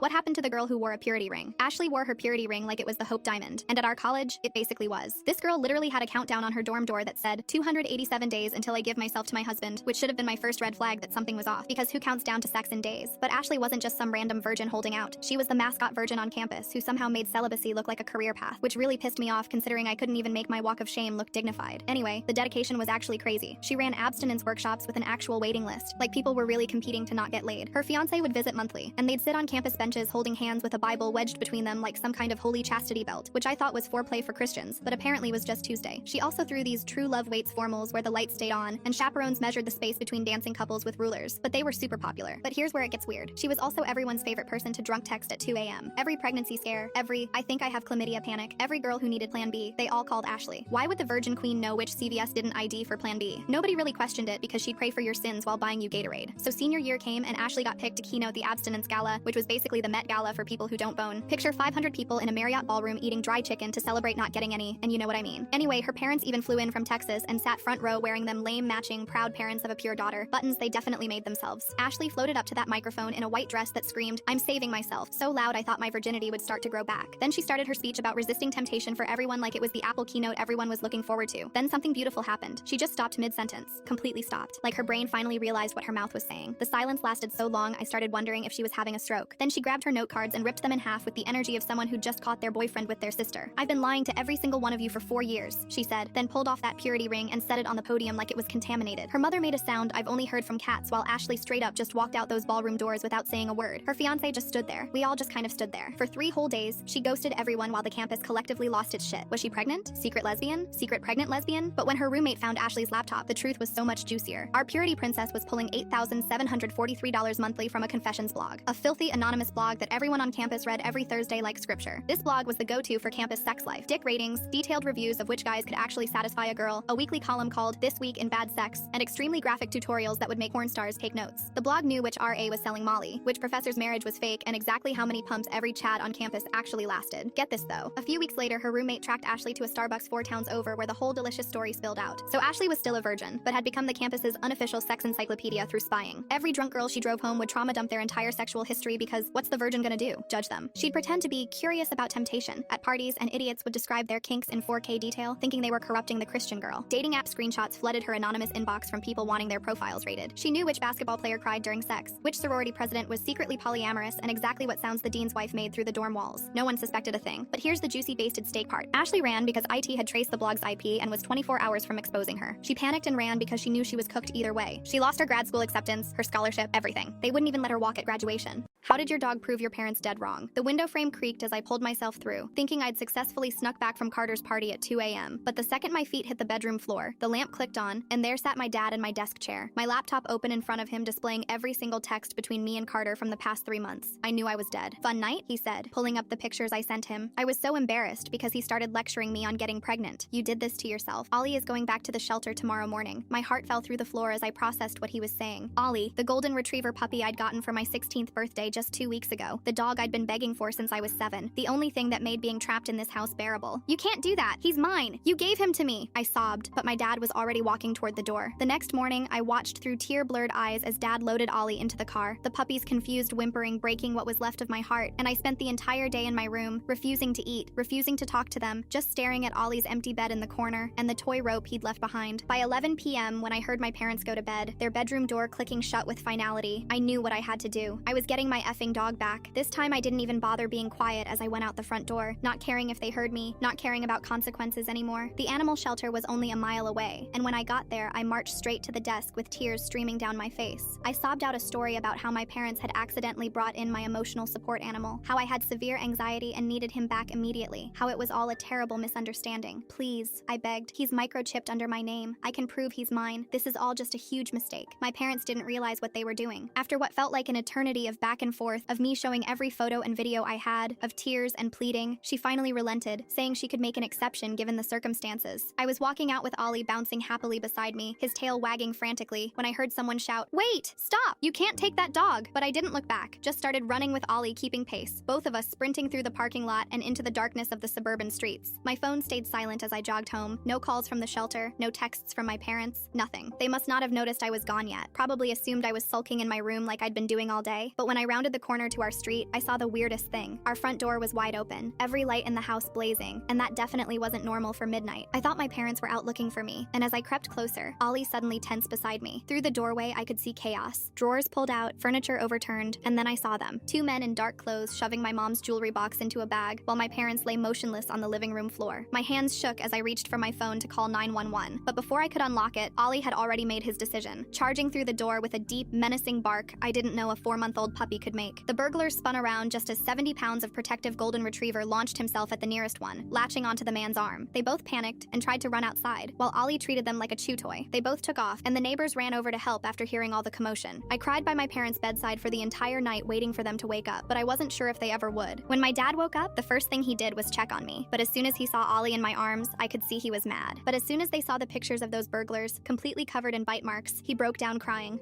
When my boyfriend said he wasn't ready for kids, I didn't realize he was already a father. 3 pregnancy tests lined up on my bathroom counter, all positive. I couldn't believe the timing. My boyfriend's birthday was in 2 days, and this was the best present I could ever give him. I threw on my coat and rushed to Target before they closed and immediately started crying when I found a tiny Dodgers onesie in the baby section. Remembering how my boyfriend Dylan talked about teaching his own kid on the field someday, I stuffed the onesie and pregnancy tests in a happy birthday bag and headed to his apartment. I wasn't prepared to be the one that got surprised. When I got to his door, I could hear voices inside, and I figured it could have been anyone until I heard that laugh. That specific laugh that once tormented me in college. It was Paige, his ex. She answered the door wearing his old baseball jersey, the one he'd never let me touch. Her hand immediately went to her stomach as she smirked at me. I felt all the color drain from my face. Oh God, she was pregnant, like several months pregnant. Dylan appeared behind her and instantly went just as pale. Before he could say anything, Paige stepped in. We've been back together since Christmas, she said, rubbing her belly. He didn't tell you? We've been living together this week preparing for the baby. F me? Christmas? We'd spent New Year's Eve together, Valentine's Day, even my birthday. All those chances to end things and tell me the truth, only to knock me up too? This evil jerk. I took a deep breath and set the gift bag down on his doorstep. Happy early birthday. On my way home, he called me over and over, but I refused to answer. I blocked him everywhere, even blocked his family, and blocked anyone who tried to help him reach out to me. I moved in with my cousin, hoping for a do-over. Portland was perfect for starting over. Gray and rainy, and nobody knew me. I got a job that didn't care about my pregnancy, and found a doctor who didn't judge when I said there was no father involved. Everything was good, but it was at the prenatal classes where things just rapidly escalated for me. An exhausted guy named Carter walked in late to the class carrying a newborn. Sorry, he said to the instructor. Caitlin had a rough night. You can pair up with her, the instructor said, pointing at me, the only other single parent in the room. During the diaper demonstration, his practice doll's head fell off and he just stared at it. 3 months in, and I still can't keep a fake baby together, he muttered, frustrated at himself. I laughed and helped him reattach the head. She looks pretty healthy for someone whose dad can't work a practice doll, I said. He smiled in appreciation. I'm just glad babies are a lot sturdier than this thing. We joked around with each other a bit more before Carter sighed and said with a sad expression, her mother would have been amazing at this if she were still here. I reached out and put my hand over his. You're amazing enough. Now don't lose confidence. You're my partner here. He sat up straight and gave the practice another go. We started getting coffee after class. He needed help figuring out his daughter Caitlin's sleep schedule, and I needed someone who didn't look at me with pity. We just talked about normal stuff, baby products and pediatricians and whether organic formula was worth the price, but after a couple of weeks, things shifted. We started hanging out as friends, even calling each other husband and wife when strangers asked. He started coming to my appointments when I mentioned being nervous about going alone, held my hand during the 36-week ultrasound, built the crib I'd ordered online because I couldn't figure out the instructions, all while I took care of Caitlin. It was the life I had always dreamt of having with my ex Dylan. Well, before the cheating. But just like all evil villains, Dylan showed up at my apartment just a few weeks before my baby's due date. He knocked on the door aggressively yelling, "Come on, sweetheart, let me in. You can't keep my kid from me." I opened the door and glared at him. "How's Paige? And your other baby?" His face twisted in annoyance. It wasn't mine. He forced a smile and grabbed my hand gently. "Look, I was wrong for hurting you the way I did, but you need a father for that baby. Someone to take care of you both. I'm doing just fine without you," I said, trying to close the door. He blocked it with his foot, pushing me backwards while he let himself in. "Come on, sweet cheeks, we can make this work." Carter stepped out from the guest room to check on the commotion. Dylan broke into a horrifying smile. "Are you freaking kidding me? You already found some loser to play daddy? What, you couldn't handle being alone for 5 minutes? Or is he the bio father too? Get out or I'll make you," Carter said, stepping forward, completely towering over Dylan. Dylan took a scared step back and nodded. "I'll get custody. Get you both arrested." He stormed off, shouting about his lawyers, which I guess was just a bluff since we never really heard from him again. Dylan was right about one thing though. My baby did need a father. Good thing we found the perfect one. Carter and I settled down in a house together and tied the knot when Caitlin was old enough to walk down the aisle as a flower girl, and our son was old enough to waddle down with the rings. My roommate demanded I leave for her anxiety attacks, but I found her teddy bear. My roommate grabbed her chest and gasped like she was dying whenever I tried to exist in our dorm room. 3 weeks into freshman year, and she discovered the perfect weapon against me, her anxiety disorder paperwork. "Your typing triggers me," she cried one night with tears streaming down her face. "I need complete silence or I'll have a panic attack." The RA stood behind her nodding sympathetically, which made me feel like a monster for wanting to stay in the room I paid $12,000 for. That first night, I actually slept in the library bathroom stall. My roommate said they needed therapeutic isolation until morning, and housing department rules said I had to accommodate her medical needs. My back ached from sleeping on tile floors, but at least someone felt better, I guess. But the attacks got worse and worse. She'd hyperventilate about my desk lamp being too bright during exam week. She'd sob that my breathing made her feel unsafe before every group project deadline. The housing office sent emails about reasonable accommodations and threatened disciplinary action if I didn't leave when asked. It became a real problem for me because I started failing classes. My scholarship advisor called me in after midterms. "You're failing 2 courses," she said. "What's going on?" I couldn't explain that my roommate's anxiety was destroying my education without sounding heartless apparently, so I just promised to do better. Winter made everything so much worse. The library closed at midnight, so I slept in the apartment stairwell and got the flu. One night during finals, I begged to stay just for a few hours so I could study more, but she collapsed on our floor, wheezing about my aggressive energy, suffocating her. The RA was called, and I was actually escorted out while she writhed around claiming she couldn't breathe. Now really strange things started happening though. My favorite hoodie started to smell like cologne I didn't recognize. Ring lights appeared that my roommate called therapy lamps. Girls on our floor mentioned seeing random guys leaving our room at 3 a.m., but she always had explanations about her supposed emotional support visitors. I also noticed she'd bought a $1,000 camera. Someone with anxiety too severe to work suddenly had professional filming equipment. Then my coffee started tasting weird every morning, and I'd get drowsy at random times even after full nights of sleep in the engineering building. Then everything changed when I came back at 2 a.m. for my inhaler. The flu had turned into bronchitis, and I literally couldn't breathe. I turned the handle slowly to avoid triggering her crazy anxiety, and heard multiple voices through the crack. There she was directing 3 half-naked people on my bed while filming them. "Arch your back more," she was saying. "Subscribers pay extra for authentic dorm content. No anxiety, no panic, just calm professional direction," as strangers used my stuffed animals as props. I recorded a quick video on my phone and backed away before anyone saw me. My brain started connecting pieces. The weird coffee taste, the unexplained drowsiness, how she always knew when I'd be too tired to come back early. The next morning while she was at the gym, I searched her closet. Bottles of sleeping medication sat there. Her laptop was open showing a dashboard. $8,000 last month. The location tags read, "Real college dorm experience," and "Roommate's bed special." But it got so much worse. Some videos were titled, "Sleeping Beauty Series." The preview showed someone unconscious in pajamas exactly like mine. No way. That's when I realized those blackouts weren't from exhaustion. I took some of my hair samples to campus health claiming I felt drugged. The test came back positive for GHB. Campus police searched our room within hours. They found cameras in my shower caddy, behind my mirror, inside my teddy bear. When I did sleep in the apartment, she'd actually been streaming me unconscious to paying subscribers. The detective showed me screenshots from her website, dozens of videos of me passed out, sometimes with strangers posing next to my unconscious body. She'd been drugging me for months, selling my unconscious presence online and making me sleep in stairwells so she could shoot adult content content in peace. The FBI even got involved because she'd shipped content across state lines. 12 other students came forward. Their roommates also had anxiety disorders requiring complete isolation. All tested positive for date rape drugs. All found hidden cameras. My roommate ran a whole network, recruiting people with fake anxiety documentation to drug and exploit roommates. The university settled out of court after we proved they'd ignored 37 complaints about suspicious accommodation requests. She got 15 years federal prison for drugging, trafficking, and running a criminal enterprise. At sentencing, she cried real tears, claiming prison would trigger her anxiety. The judge said, "Now you'll have all the isolation you want." The last thing I heard her say was, "I actually do have anxiety now." What's the wildest thing someone expected after betraying you? 6 months after I caught my wife cheating on me with my 18-year-old brother, she sent me an email demanding I pay for her healing retreat to Bali. "I need this to process the trauma of our marriage ending," she wrote in the email, and attached an itemized list of demands. First-class flights, 5-star beachfront villa, and a luxury spa package. At the bottom of the email, she added, "This is the cost of wasting my youth." Her lawyer sent a formal letter supporting her request for emotional damages. I called my ex immediately. "Are you insane? You cheated on me with my brother. That's exactly why I need this," she said, her voice fake sweet. "The guilt is eating me alive. Don't you want me to heal?" I laughed in disbelief and hung up. She called me again, immediately starting with a threat. "If you don't pay for my trip, I'm taking the stupid dog and impounding him." I glanced over at my golden retriever, who wagged when he noticed me looking at him. "You wouldn't. Watch me," she said. "You work 60-hour weeks. As far as the court knows, I've been his primary caregiver for years. So what's it gonna be? A vacation or your dog?" I looked down at my dog. "Fine, I'll book your trip," I agreed through gritted teeth. But I wasn't going to let her enjoy her trip that easily. I mean, cheating is one thing, but threatening my dog? I opened my laptop and started brainstorming the worst Bali vacation itinerary in the world. I found a 30-hour flight with 2 overnight layovers, selecting the middle seat in the back row, and of course no meal service. I found a hostel with the word luxury in its name, and got her a nice reservation in a 12-bed room. The authentic Balinese spa I found had been cited for health violations twice because of their sketchy fish pedicures. I did give her a nice yoga retreat. It just so happens to be 3 hours away from the hostel, and according to Google, very difficult to find. And to make sure she's well fed, I bought the terrible food coupons from the hostel as a package deal. I made sure everything was booked in her name, all non-refundable, no changes allowed. "It's all set," I texted her. "Confirmation numbers coming your way." I did feel a little guilty and thought about adding something nice maybe at the end of the trip, but then she replied, "Finally doing something right." And suddenly, I was less guilty about it all. My ex called me when she landed in Bali, completely fuming. "You absolute piece of man trash. This place has bed bugs and mold and other people," she yelled over the sound of terrible karaoke in the background, and almost laughed. "Do you even know where I am right now? The luxury villa you wanted?" I asked innocently, hitting record on my phone. "I'm in a hostel, with Australian teenagers who won't stop playing guitar. The freaking beach is beside a sewage dump, so obviously no one was there. And that flight you booked had me in 3 different airports for hours. Oh, and I went to that little yoga retreat you added as a gift. They had me rolling around in dirt and hugging trees, saying it was part of a spiritual awakening process." I muted myself on the call and burst out laughing, shaking hard in my seat the more she ranted about the trip. I wiped away the tear in my eye and cleared my throat before unmuting. "Wow, that's terrible. I honestly was just following the list you gave me. I really can't believe it." "Don't worry," I reassured her. "I'll leave them bad reviews for you." And by bad, of course I meant 5 stars for giving me the best laugh I've had in a while. "When I get back, I'm taking your dog to the pound myself. I'm taking the truck. I'm taking everything. Everything," she screamed. "For booking you a vacation? For sleeping with my teenage brother? I'm gonna make you pay. I'll tell the judge whatever it takes to make you suffer. I'll say you hit me. You hid money. You threatened to hurt me if I didn't sign the papers. You think you're so clever? Wait until court. I've been taking pictures of every bruise from this hellhole, and I'm gonna say you did it before I left." She laughed when I got quiet. "And that stupid dog? First thing I'm doing is having him put down." The line went dead. I immediately backed up the recording to 3 different clouds. At court, she burst into tears. "Your Honor, this man has hurt me in multiple ways. He sent me to the slums as punishment and threatened to do more if I told the court." She pulled up her sleeves to show the wounds. The jury gasped and glared at me, but I wasn't fazed. My lawyer stood up. "Your Honor, I'd like to play a phone recording." Her face went white. The courtroom filled with her voice. "I'll tell the judge whatever it takes. I'll say you hit me. I'll say you hid money." Then the kicker. "And that stupid dog? First thing I'm doing is having him put down." The judge's face darkened. "Would you like to explain, miss?" When she couldn't respond, the judge quickly wrapped up the court. "The husband gets the dog, house, car, and all assets. All legal fees shall be covered by the wife. Oh, and if you go near that dog, you'll be arrested." She started throwing a tantrum, but her lawyer quickly shut her up and dragged her out. I took my dog on a trip to Bali, using my ex's list to book the best Bali trip ever. He hired me to make his parents hate me at Disney World. I'm sitting on my apartment steps in platform boots and spiked collar when the landlord's son walks up with his clipboard. He's been here 3 times this month. I'm 4 months behind on rent. "Your dad's gonna evict me tomorrow, isn't he?" He stares at me for 10 seconds, then sits down. "I'll make your rent disappear for 2 months if you come to Disney World with my family tomorrow." I wait for the punchline. There isn't one. "You need to pretend we've been dating for 2 years. I study his face. He's serious. "You know I can't stand you, right? You literally called my music nightmare fuel last week." He nods. "That's exactly why you're perfect for this." He pulls out my eviction notice, tears it in half. "Look, I know we're not friends, but you need rent and I need someone my parents will hate." I watch the pieces of paper fall. 2 months rent. Disney World, fake girlfriend. I pick up the torn notice. 4 months rent, and you've got a deal. I'm in his car at 6 a.m. and he hands me index cards. They hold our fake relationship history. We met at a bookstore. I love his cooking. He always texts me, "Good morning." They made my brother's girlfriend cry at Thanksgiving because she used the wrong fork, he explains. I'm applying extra black eyeliner in his rearview mirror. He continues, "My mom once rejected a girl because her purse was from Target." His phone buzzes. His mom texted him, "Can't wait to finally meet this mystery girl." He grips the steering wheel tighter. "I need them to think I'm dating someone so wrong for me that anyone that comes after looks amazing." I flip through the cards. 2 years of fake memories. "What should I do to seem terrible?" I ask him. He glances at my outfit. Ripped fishnets, band shirt with skulls. "Just be yourself." The whole goth thing. Maybe mention you don't want kids. I add more black lipstick and ask if he wants me to put some on his shirt collar. He laughs. "They're going to hate me," I tell him. He nods. "That's the plan. After tomorrow, they'll beg me to date literally anyone else." The Magic Kingdom parking lot appears. His hands are shaking. Mine aren't. His family waits at the entrance. His mom in pearls heels and yoga pants. Dad in a polo and tennis shoes. His teenage sister in designer, everything. His mom's face freezes when she sees me. Dad drops his Mickey pretzel. The silence stretches. I panic and start talking. Did you know this castle uses forced perspective to look taller? The sister's eyes light up. Wait, you know about the parks? The words tumble out. I grew up 10 minutes away. Came here every weekend as a kid. His mom starts asking about hidden Mickeys. I know them all. Dad wants the best route to avoid crowds. I use my haunted house pen to draw them down on his map. My friend works on Pirates of the Caribbean. She sneaks us through backstage and we didn't have to wait. The mom actually squeals. I know which lines move the fastest. I know every dad joke on Jungle Cruise before the skipper says them. His dad laughs so hard he cries. The guy keeps trying to signal me. Be worse. Be more off-putting. So I mention I don't want kids. His mom tells me, smart girl, they're expensive. Then his sister grabs my hand and says, you're the coolest girlfriend he's ever had. I help the family get the best fireworks spot. During the show, the guy holds my hand. I try not to let myself feel anything. His mom leans over and whispers to him, she's the one. I can feel it. Don't you dare mess this up. His face goes completely red. The fireworks reflect in his panicked eyes. His mom turns to me. I was wrong about the clothes. Anyone who loves Disney this much has to have a good heart. His dad claps him on the back. She got us on Space Mountain 3 times. Marry this girl. The sister announces if we break up, she's keeping me as her sister anyway. The plan didn't just fail, it exploded. They don't want him to date anyone else. They want him to marry me. The goth girl who was supposed to horrify them. 4 months' rent appears under my door. 3 days of silence. Then his text. My mom made a Pinterest board called Gothic Disney Wedding Ideas. You were supposed to be the disaster. Now you're the one that got away. They compare everyone to you. Maybe they're right. I still wear the Haunted Mansion Mickey ears his sister bought me. The groom paid me $300 to ruin his wedding. Turns out he didn't need me. I'm scrolling through Craigslist at 3 a.m. because my car insurance is due in 6 hours, and I've got exactly $139 to my name. Then this ad pops up. Easy $300. Need actor for wedding performance. Must be comfortable with public speaking. One-time gig. This Saturday. Listen, for $300 I'd explain to Gordon Ramsay why ketchup belongs on steak. So I click reply faster than I've ever clicked anything. This guy messages back in literally 30 seconds, asking if I can object at his wedding. I'm staring at my phone like it just grew legs. He explains he needs someone to stand up during the speak now or forever hold your peace part and just say they object. Make something up about loving the bride or whatever. Just stop the wedding. Before I can even process how insane this is, $150 hits my Venmo. You get the other half after you do it. My car insurance bill is staring at me from my laptop screen. $285. I text him back, asking why he wants to ruin his own wedding. He says, I learned something that's made it impossible for me to marry my girl. I can hear the tea being poured. But instead, I'm texting this stranger, I'll be there, like I'm agreeing to pick up milk from the store. I show up to this country club that's so fancy, the security guard looks at my KRP car like it might contaminate the parking lot. I have to lie that I'm with the band just to get through the gate. The venue has actual living swans walking around like they own the place, and I'm immediately downing champagne to stop my hands from shaking. This woman in a purple dress walks up to me, and she's built like she could throw me through a wall for fun. You're not on the guest list, she says. I'm trying to play dumb, but she leans in close enough that I can smell her perfume. I heard my brother on the phone last night. He hired someone to ruin this wedding. That wouldn't be you, would it? If it is, you should know I will absolutely destroy you. She shows me her fitness app like it's a weapon permit, and there's a photo of her choking someone out at what looks like a dojo. I'm nodding like a bobblehead on a dashboard, while she explains this is her brother and best friend getting married, and if I try anything, she'll end me. The announcement comes for everyone to take their seats, and she points at me with 2 fingers, then at her eyes, then back at me, before walking away to join the wedding party. I grab another champagne and down it straight up, then follow the crowd into this church that probably cost more to build than my entire neighborhood. The ceremony starts, and the bride looks like she stepped out of heaven, while the groom is sweating so much his tux looks like he went for a dip in the pool. The maid of honor, that purple dress Terminator from earlier, keeps turning around from the altar to stare directly at me. Then it happens. The priest says those magic words. If anyone objects to this union, speak now or forever hold your peace. My body moves before my brain can stop it, and I stand up. I object. The words echo off the church ceiling, and 200 heads turn to look at me like I just slapped the Pope. The bride drops her bouquet, and the maid of honor goes from 0 to Olympic sprinter in half a second, full-on NFL tackling me into the pew. She's got me in some kind of chokehold that definitely isn't legal in any sport, and we're rolling in the aisle knocking over those little flower arrangements. I'm trying to stay alive, but she's got my windpipe in a vice grip, and all I can think is that at least my car insurance will be paid even if I die here. The groom suddenly screams, "Stop! Everyone stop!" The maid of honor still has me pinned like she's waiting for a referee to count to 3. The groom says he needs to talk to the bride privately, but she screams back, "No! Whatever you have to say it here. These people flew from Italy to watch us get married." Her face is red, and her mascara is running like spilt oil. The groom pulls out his phone with shaking hands and shows her something on the screen. "The ancestry test you got me for Christmas came back last week." His voice cracks like a teenager's. "We're second cousins. We share a great-grandmother." The church goes so quiet I can hear the swans outside. The bride faints while her mom starts screaming in Italian, and the priest drops his Bible like it's on fire. The maid of honor releases me and goes. I stumble out past 200 guests who are acting like they're at the world's most expensive crime scene. My family photoshopped me out of photos for refusing to die like Dad did. Mom, I'm done. I was calling her from the emergency room, my ankle elevated and throbbing. I'm selling the family in. What? No, I'm sorry, but you can't, she said, sounding angry. Mom, I literally fell through the roof trying to patch a leak. It's my 3rd injury this month. First the burn from the boiler, then the injury from moving that beam. What if the next one really ends me? My mom sighed. Sweetie, you're overreacting. You can't sell the inn. It's been in our family for more than 150 years. I felt heartbroken hearing her more worried about the stupid family business that's been costing us more money trying to maintain than her own daughter that's been racking up hospital bills. Mom, I still have to pay for my own daughter's college this semester, and I'm already working 60-hour weeks at my other job. Even the doctor told me to stop. Can't we just let this go? I asked, my voice cracking as I cried from exhaustion. Mom paused before saying, if you do this, you won't be family anymore. She hung up. My Uncle Jerome came to pick me up from the hospital since Mom wouldn't. He was quiet until we got to the parking lot. She threatened to disown you already? She told you? I kinda figured. She said the same thing to your dad when he wanted to sell it years ago. He had the paperwork drawn up and everything, but your mom and great-grandma wore him down. That's how he lost his life. I felt my heart drop. My uncle placed his hand on my shoulder, his face looking at me full of guilt. They told me he had a heart attack, I said, shaking. A heart attack while fixing that same roof you fell through under the summer sun? He shook his head. It's a curse, you know. Your grandfather suffered the same fate when he wanted to sell it. Uncle Jerome gripped the steering wheel tightly, his knuckles turning white. You're my lovely niece. Nothing is worth more than your precious life. I felt tears stinging my eyes. I gave him a quick hug before we drove off. My grandma also called that night crying after hearing about my injury. My parents loved that inn more than they loved us kids. I spent my whole childhood watching them choose repairs over groceries, choose the inn over my school plays, choose it over everything. She paused. I swore I'd never do that to my kids. Please don't end up like your father. That was my greatest regret. And so I finally called a family meeting. 23 relatives showed up, including cousins I hadn't seen in years. My cousin Jasmine flew in from California just to yell at me. How dare you even think about selling our family's pride? She started, not even asking about the brace around my foot. Other relatives quickly joined in yelling how I was pretty much the worst person in the world. I couldn't help but laugh. When's the last time any of you helped me with things at the inn? Tell me, I said, setting my foot down. Where were you when the pipes burst last winter? When I was hauling furniture out at 2 a.m.? When I got injured repairing the fireplace and basement and— Oh, stop bragging, Jasmine said, rolling her eyes. You have 40% shares while we only get 5% for each family. And all of it was being used to repair the business, I yelled, completely frustrated. Fine, I said, standing on my crutches. Who wants it? Raise your hand if you're willing to run this inn. Nobody moved. Come on, it's so important to you all. Who's taking over? My cousin Mark looked at the floor. We have careers, families, and I don't? I work 60 hours a week at my actual job. My daughter needs college tuition, but I'm supposed to perish for this place like Dad did? Grandma, who'd been silent, finally spoke. Let her sell it. Mom, my mother turned on her. You can't mean that. I've buried my husband and my son for that building. I won't bury my granddaughter. The room exploded in arguments. I grabbed my crutches and left. Behind me, I heard my mom say, if she sells, she's no longer my daughter. Good. She'd do well without your negativity, my grandma responded. I smiled. The family group chat exploded with nasty messages. Jasmine started photoshopping me out of family pictures, but I already made my decision. The inn sold for $2.8 million. I divided it evenly among all the relatives, even the ones who'd been horrible to me. Everyone got their share. I paid for my daughter's tuition and took a break from work to recover my health for once. And when I saw what happened to the inn, I was shocked. New roof, restored Victorian details, professional landscaping. The parking lot was full of people. The new owner, a local history buff, had kept our family name on the sign and even restored the historical plaques. I fell to my knees crying in relief, realizing that my decision not only saved my family, but also saved the inn. I forgot I hid a camera in our house and have never been the same. My boyfriend and I waited for months for our baby to say his first word, but he kept telling me not to worry, that boys develop slower. I was starting to get anxious because Cody was way past when he should have been talking. Then one Tuesday morning while I was feeding him breakfast, it finally happened. Cody looked right at me, smiled, and clear as day said, May. I screamed with excitement, immediately calling Jake into the kitchen. He said his first word. He said May, but Jake's face went weird when he heard it. He shook his head and said I must have misheard him, that babies don't usually say random months as their first words. But I knew what I heard. Over the next few days, Cody kept saying it. May, May. Always the same word, always with this happy little giggle afterward. Jake kept insisting I was wrong, that he was just babbling, but something about how defensive he got made me uneasy. After a week of Cody only saying May, I started getting concerned. Other babies said mama or dada. I tried teaching him other words, pointing at myself saying mama over and over, but he'd just smile and say May again. The weird part was how Jake reacted every single time. He'd tense up, change the subject, or suddenly need to leave the room. One afternoon, our babysitter Kenna was over while I was getting ready for work, and Cody said it again. May! Kenna and I looked at each other. I saw panic in her face. There was something she wasn't telling me, and Cody knew about it. She sat down at the kitchen table and said she had something to tell me, something she'd been feeling guilty about for months. Kenna was sobbing so hard she could barely get the words out. I had to wait 5 minutes for her to contain herself, dying to know what she was about to tell me. Then, she admitted that sometimes we were out. She'd been bringing her friend over to help watch Cody. Her friend's name was Shay. I'm so sorry, Kenna kept saying. I know I should have asked permission. My mind was racing. Shay, not May. I actually laughed, hugging Kenna and telling her it was okay. I was just glad to finally understand what Cody was trying to say. However, I wanted to see it for myself, so I got an idea. The next day before Kenna came over, I put a camera in our living room to see if she'd bring her friend over. Sure enough, about an hour after I left, a girl with blonde hair came in. Kenna introduced her to Cody saying, "This is Shay. Can you say Shay?" And Cody responded with his usual, May. It was actually adorable seeing him try to pronounce her name. I felt silly for being so paranoid and decided to take the camera down when I got home. I forgot about the camera, and the next day while I was at work, I decided to check again. I wanted to see my boyfriend playing with our sweet Cody and text him I loved him. He was on the couch with Cody, and I smiled watching them together. Then I heard it. May, Cody said, reaching his arms up. That's right, buddy, he said. May's coming. My blood went cold. May's coming? A minute later, someone walked into frame. A woman with dark hair. Definitely not Kenna. Definitely not Shay. She walked straight over to him, kissed him on the mouth, then picked up Cody. May. I watched as this woman sat down next to my boyfriend, my son on her lap, playing house in my home. I kept watching, my hands shaking so hard I could barely hold my phone. Jake and this May person were talking about their plans. How much longer do we have to keep pretending? May asked. Just another month, Jake said. I've been moving money slowly so she she won't notice. Once I have enough, we can take Cody and go. It took me an hour to stop hyperventilating. I immediately called Jake's phone, watching them both on my screen. When he answered with his fake casual, "Hey babe, what's up?" I screamed, "Who is May? Who is that woman on my couch?" I watched them both jump up in real time, Jake's face draining of color as he realized there was a camera. They looked around frantically, May asking, "How does she know?" Jake grabbed Cody, May grabbed the diaper bag, and they ran out of my house. The police have issued an Amber Alert for Cody. Jake isn't answering his phone, and his family claims they don't know where he is. Doctors, when did you realize something was off about a patient? I'd been an emergency response doctor for about 12 years, and at this point, nothing really phases me anymore. Except one time this man rushed in with his teenage daughter. She's been sick and vomiting uncontrollably. Please help her, he pleaded. All night the man played the perfect father, recalling her medical history by heart, holding her hand for hours while we worked on diagnosing her. The nurses kept saying how lucky she was to have such a devoted dad, but when I saw her freeze as his hand traveled down her back, something in my gut told me there was more to the picture-perfect family, and things only got weirder from there. When I asked her directly about her allergies just to confirm, she looked completely lost, like she wasn't sure if it was correct. She even turned to look at him before answering her own birthday. And when I was examining her body for more signs of her illness, I noticed old bruises around her wrists and ankles that looked exactly like rope marks, along with faint finger marks on her neck too, partially covered with makeup. "Sir, I'll need you to leave the room. I'll be providing additional tests. All standard protocol." "That's BS, and we both know it, Doc. You're just running extra tests to get more money out of me, but it's not happening," he said aggressively. When he saw the shocked expression of the nurses in the room, he put on a professional smile again. "Sorry,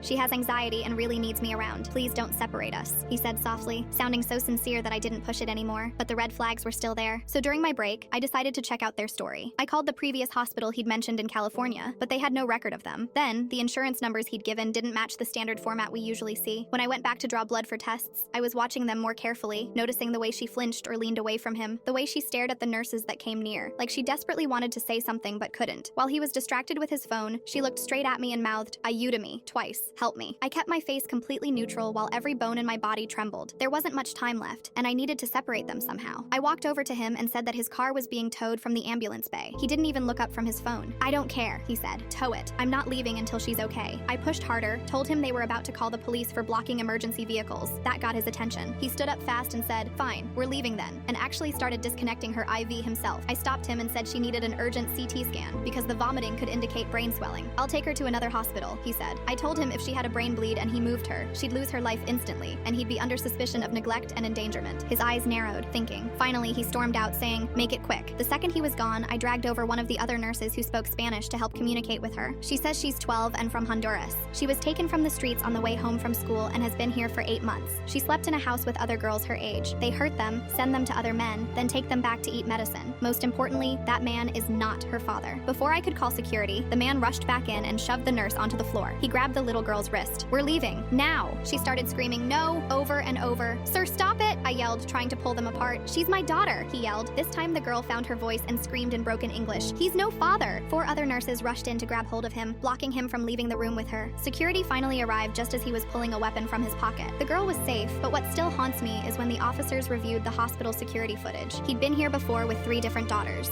What was it like being the adult in your house as a child? I never let anyone come over to my house after school because I was too embarrassed to answer the questions they'd ask. Why does the landlord call you instead of your mom? Why are you signing your brother's report card? Why is your fridge just ketchup packets and expired yogurt? I was 14, but I'd been handling stuff like this since elementary school. Most kids my age worried about TikTok followers, but I worried about keeping Child Protective Services away. Tuesday night, I was trying to superglue my brother's shoe back together when someone knocked on our door. My neighbor stood there looking frantic. "Please, I need you to babysit," she begged. "My regular girl just canceled and I have this huge thing at work." I looked back at my 3 siblings eating the mac and cheese I'd just made. "I can't leave them alone," I said. "Bring them," she practically shouted. "They can play with my kids and I'll pay you $20 an hour." That was grocery money for 2 days. "Let me get them ready," I said. Walking into their house felt like stepping into an alternate reality. Her 12-year-old daughter Amelia was on a $2,000 laptop complaining to someone on FaceTime. "Mom forgot to transfer money to my account, so I only have like $200 until tomorrow," she whined. "I literally can't buy anything good for the party." She had more money in her account than I'd seen in my entire life. Her mom had left dinner in the oven with instructions written in perfect handwriting. "Just heat at 350 for 20 minutes, the note said with a smiley face. During dinner, Amelia took 3 bites and pushed her plate away. "I'm not really hungry," she said, throwing away food that could have fed my siblings for 2 days. "Can you order me sushi instead? My mom gave you her credit card, right?" She said this as she was scrolling through her phone that was newer than anything I'd ever owned. I watched my siblings eat everything on their plates like they might not see food again tomorrow. Honestly, they might not. After dinner, Amelia put exactly 2 plates in the dishwasher. "Ugh, I hate doing dishes," she groaned. "At least the cleaning lady comes tomorrow so I don't have to clean my room. She had someone who cleaned her room for her while I'd been scrubbing toilets since I was 7. Her mom texted me to see if everything was going okay. Tell her I'm studying, Amelia yelled, showing me 22 unread messages from her mom just checking in since this afternoon. She's so annoying. She texts me like every hour. I couldn't remember the last time my mom had checked on me. Amelia started complaining about her life. I'm so stressed about this history test because if I get a B, my mom will make me go to extra tutoring sessions and I'll miss Taylor's pool party. She was stressed about pool parties while I stressed about keeping us alive. Around 9, Amelia disappeared to FaceTime friends about some drama at school. My mom usually brings me a snack around now. There's probably something in the pantry. Their pantry was bigger than our bathroom and filled with food that wasn't expired or generic. I gave her a snack and watched her text on her phone, wearing pajamas that matched her bed sheets, in a room decorated exactly how she wanted it. Around 10:30, her mom came home. How did everything go? Her mom asked, putting down a designer purse before immediately going to check on Amelia. Did you like the lasagna? Do you feel ready for your test? Her mom treated her like she was the most important thing in their world. She handed me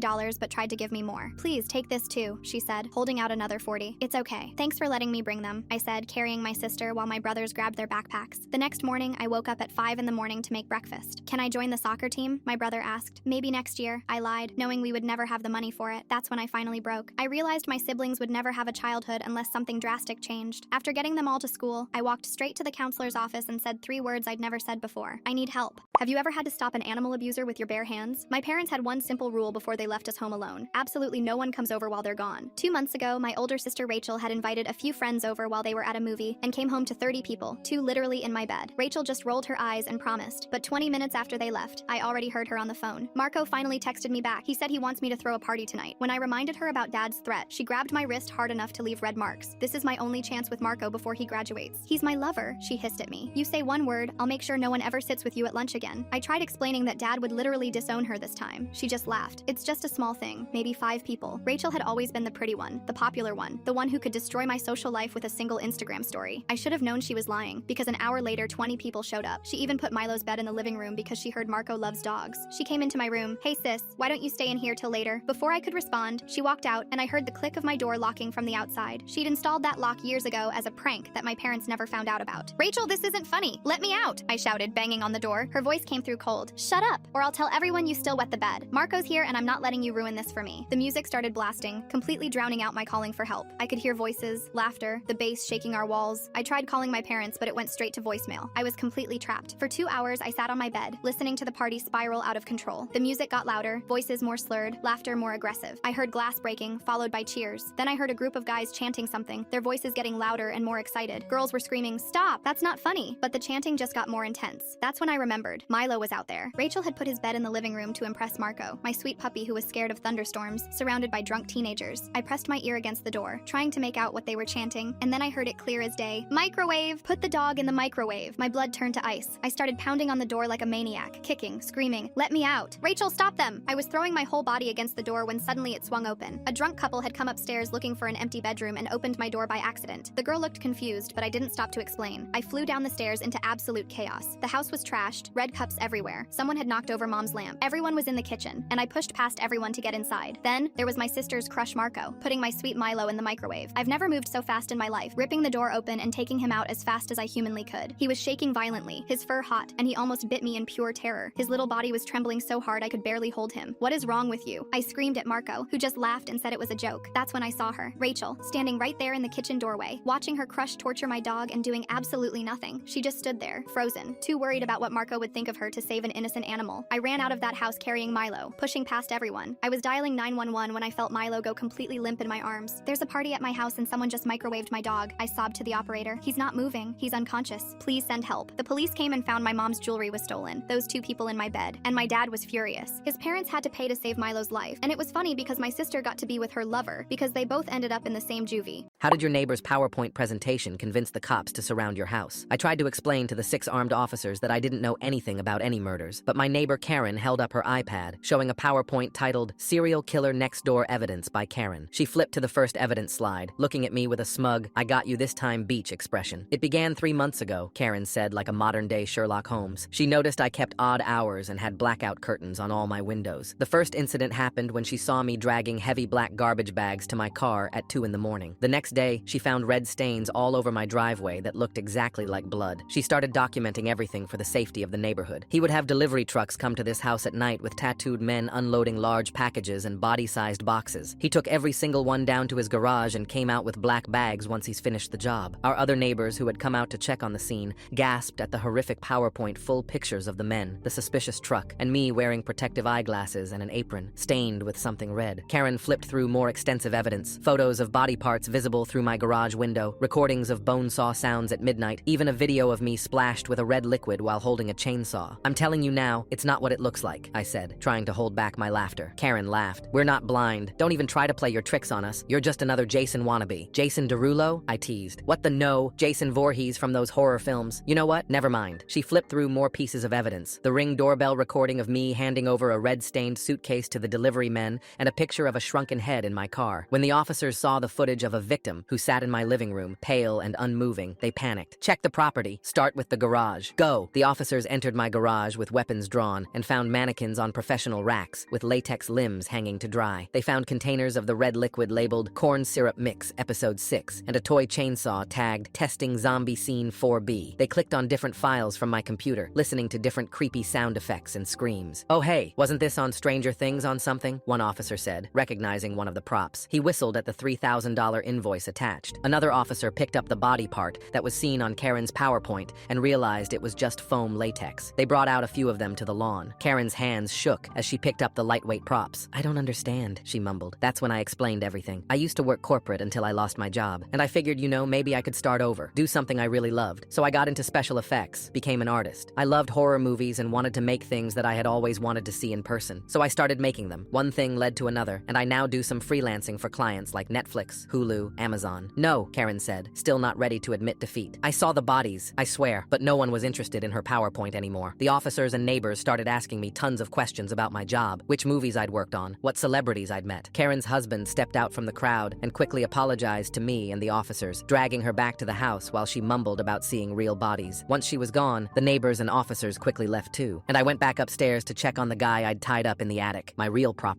Why did my mother show up to my Indian wedding in a white ball gown? My mother always made everything about her. On my birthdays, she'd demand gifts because you wouldn't exist without me. At my college graduation, she pushed me off stage during photos so she could hold my diploma. When I got promoted at work, she told everyone how her parenting made it possible. So when I told her I was marrying Pia, I knew she'd try something. White is traditional for the mother of the groom, she announced 3 weeks before our wedding. Mom, it's an Indian wedding. Everyone wears bright colors. You'll stick out. Perfect. People should know who raised such a successful son. Pia found me stress-eating samosas at 1 a.m. after that call. Just let her wear white, she said, rubbing my back. Trust me. I didn't understand why Pia seemed so calm until her sister pulled me aside the next day. We've handled attention-seeking aunties before. Your mom won't know what hit her. The wedding day arrived. 300 guests in stunning saris and sherwanis. Gold, crimson, emerald, sapphire. The venue looked like a jewelry box had exploded. Then my mother walked in, wearing what I can only describe as a Disney princess wedding dress. Full ball gown, train, little tiara.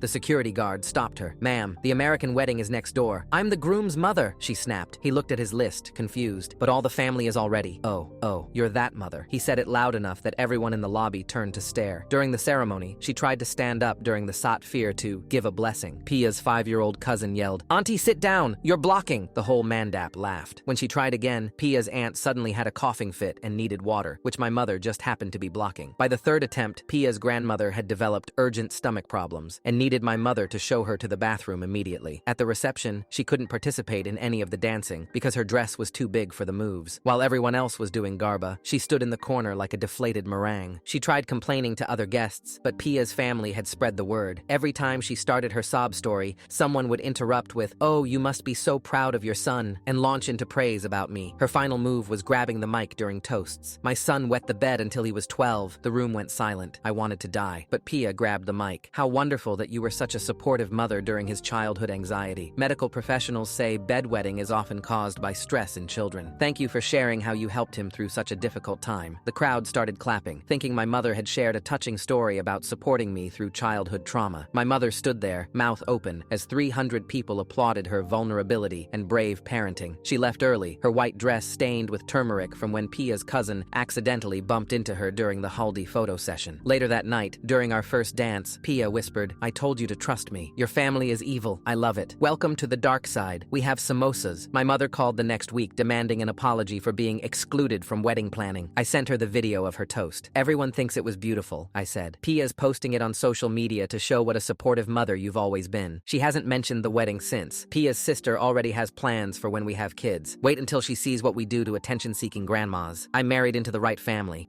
At 3 a.m., my Ring app started buzzing saying there's new activity at my old apartment, and I swear to God my heart stopped. We'd moved out 6 months ago and terminated that lease, so why was I getting notifications? I shoved my husband Tyrone awake, probably harder than necessary, shoving the screen in his face. It's just a glitch, he mumbled, rolling over like I was being dramatic. Ring cameras do that sometimes with old addresses, but something felt off about how quickly he dismissed it, so I opened the app anyway. What I saw made me wake up instantly. Our old couch was sitting right there on the screen, that hideous brown monster we'd supposedly donated to Goodwill. The coffee table we'd sold on Facebook Marketplace was exactly where we'd left it, complete with my birthday party wine stain. But if we'd terminated the lease, Tyrone, why is our stuff still there? My voice went squeaky, which I hate, but I was freaking out. He sat up way too fast, practically lunging for my phone, but I yanked it away. Just close the app, babe. It's probably showing old footage. Except the timestamp said 3:02 a.m., literally right now, and I could see fresh rain droplets on the window. My chest felt like someone was squeezing it because this meant someone had been maintaining our old place for 6 months. I pulled up our bank statements while he kept insisting this was some technical glitch, his voice getting more desperate with each excuse. No rent payments anywhere on our personal accounts, which should have been good news except someone was obviously paying. By 7 a.m., I was practically vibrating with anxiety and called the property management's emergency line. After being transferred twice, I finally got answers that were even more confusing. Oh yes, mister. Tyrone renewed the lease, she said cheerfully. He pays through his business account for tax purposes, listed as client meeting space. Client meeting space? He worked from home exclusively, so who was he meeting? That's when I remembered Megan, my old neighbor who worked night shifts and loved gossip. She called immediately after my text, probably thrilled for drama. Girl, your husband's been there every Thursday for months with some creepy old dude who gives me serial killer vibes. The description she gave stopped everything. Gray hair, tall, that weird limp from his motorcycle accident, the scar through his left eyebrow. My father, my own father, who was supposed to be rotting in state prison for 15 years. But how was he at our apartment if he was locked up? He got out 3 months ago, Tyrone admitted quietly, not even trying to deny it anymore. Some technicality with evidence handling, they had to release him. I wanted to scream so bad my throat burned. 3 months of secret meetings, but what were they planning that required weekly visits? How could you not tell me he was out? I was whisper screaming now because the kids were sleeping. Your mom's death changed him, Della. He's been going to therapy, working through his issues. Then this absolute idiot pulled out his phone to show me something that made everything worse. Hundreds of photos I didn't know existed. Our daughter Winnie at soccer practice, our son Milo walking into school, me at the grocery store buying tampons. He cries every time he sees how happy you are, Tyrone said, and I wanted to punch him. He's creating a family archive for his therapy. That's when everything clicked and I felt like I was going insane. The weird car outside Winnie's dance recital that made my skin crawl. That man at the park who looked familiar but vanished when I double-checked. The feeling of being watched at Target that Tyrone said was just my anxiety. Of course it wasn't anxiety, but why would my father risk violating parole just to watch us? You gave him our schedules? My voice sounded dead. Just general stuff. Tyrone lied, but I could literally see the documents on his phone. Winnie's dance schedule with the studio address, Milo's karate times, my running route with every single street labeled. But this wasn't a family archive, it was surveillance. He went to prison for trying to kidnap me, Tyrone. He had duct tape and zip ties in his van. The memory gave me flashbacks. That was 12 years ago, Tyrone whined, but even he didn't believe his own BS. When the ring alert went off again, I zoomed in on the feed and nearly screamed. He was loading boxes into a white van, the same type he'd had before. He said he just needed photos for his therapist, Tyrone stammered, but those weren't photos he was packing. Children's toys that weren't ours, rope, and something wrapped in plastic. Remember when the kids mentioned that nice grandpa with candy last week? Tyrone's face went gray. The one who knew their names? But if he'd promised no contact, why approach them at school? He swore he wouldn't, Tyrone started, but we both knew what those supplies meant. I made one phone call. He found us. I told my brother. Code black. Both of them. Silence then. You're sure about both? I looked at Tyrone, who still didn't understand what he'd enabled. He gave him everything. The line went dead. Tyrone keeps asking what code black means, but he'll find out soon enough when they both disappear. What happened? When MIL called me a gold digger at her own daughter's wedding. I'm at my sister-in-law's wedding rehearsal dinner, and my mother-in-law is doing her favorite thing, which is introducing me as my son's wife who stays home because he's such a good provider. She says that to literally every person she sees. Each time I try to smile and say, actually, I work from home, but she cuts me off with, yes, keeping house is work too, dear, we know. And she's already moving to the next person, literally turning her back mid-sentence, like I'm a museum display she's explaining. 6 years of this crap. 6 years of her dropping by at 10 a.m. and saying, must be nice to sleep in, when I've been working since 5. His whole family thinks I married him for money, all because I got pregnant 3 months after we met and had a quickie wedding. I quit my office job to work from my laptop, which to them means I don't work at all. The aunt asks, so you're just home with the kids? And I say, I actually run a business, but she pats my hand going, oh, you have a hobby, how nice. My mother-in-law laughs, saying, she sells things online, it's so cute, like I'm a 5-year-old with a lemonade stand. My husband tries at dinner saying, she's actually really successful, but his mom cuts him off with, stop embarrassing her, honey, not everyone needs to be a career woman. My phone buzzes with another notification. I quickly silence. My mother-in-law tells the wedding planner I've been between jobs for 6 years when they asked about the extended family of the bride. Not to mention my father-in-law makes a weekly joke about how I won the lottery marrying his son. The most annoying thing is when my brother-in-law calls me the professional mom, and they all think they're being so clever. Wedding day arrives and it's this garden situation with 150 guests. I'm trying to get the kids ready when my mother-in-law walks in, seeing my laptop open with spreadsheets showing 6-figure quarterly reports and goes, you shouldn't be playing games while the kids get dressed. Priorities, dear. I say, it's actually my quarterly reports, but she's already talking over me. Can you help with flower arrangements since you're not busy? During the reception, they seat me at the back table with the kids and elderly relatives because where else would the housewife sit right? The bride's college friends are at my table and ask what I do. I start to explain, I run an online business, but they turn to each other before I finish saying, must be nice to not have real deadlines. And as if summoned, my mother-in-law walks by adding, she's trying to start a little Etsy shop isn't that sweet? The photographer is gathering details for the album, asking about everyone's careers. However, when he gets to me, my mother-in-law answers for me. She's loved being a homemaker and a professional child raiser. And when I try to correct her, she goes, she's being modest. She runs after 2 kids all day, and everyone laughs. But wait, it gets worse because mother-in-law takes the microphone for her toast. And instead of talking about her lawyer daughter, the one getting married, she talks about how special her son is, how successful he is, how handsome he is. Then turns to me saying, my son married for love, not money. He provides everything while his wife gets to enjoy the simple joys of motherhood. Some women are just meant to keep house. She said it as a joke, only no one was laughing. Even the elderly relatives at my table looked uncomfortable. Not even a minute after the speech, the maid of honor, who's a fashion influencer with like 2 million followers, rushes over to me. I'm sorry, but I have to ask about that dress you're wearing. She walks closer, squinting. That's part of an exclusive collection that's not even released yet. How do you have this? My mother-in-law, who still had the microphone, jumps in saying, she probably got a knockoff online. She's always shopping discount sites. But the maid of honor shakes her head. No, this is real. I've held this fabric at Fashion Week. My father-in-law laughs. Son, you shouldn't be spending so much on clothes for your girl. My husband finally snaps. I didn't buy it for her dad. Meanwhile, the maid of honor's getting more confused. But this isn't even available to the public yet. My mother-in-law was clearly getting angry that the attention on me shifted from pity to intrigue. This is ridiculous. She's a housewife. She probably won it in some online contest. But the maid of honor's studying my face like she's trying to place where she's seen me. Then her eyes go wide, staring at me. How do you have unreleased items? Unless you're, oh my god. People at nearby tables are turning to look now. Mother-in-law says, unless she's what? A gold digger? A small group of people gasp. Mother-in-law realizes she might have had too much wine. The maid of honor ignores her though and does a quick search, then shows her phone with my face on a female founder's magazine. She owns this fashion company that I love. She's worth $8 million.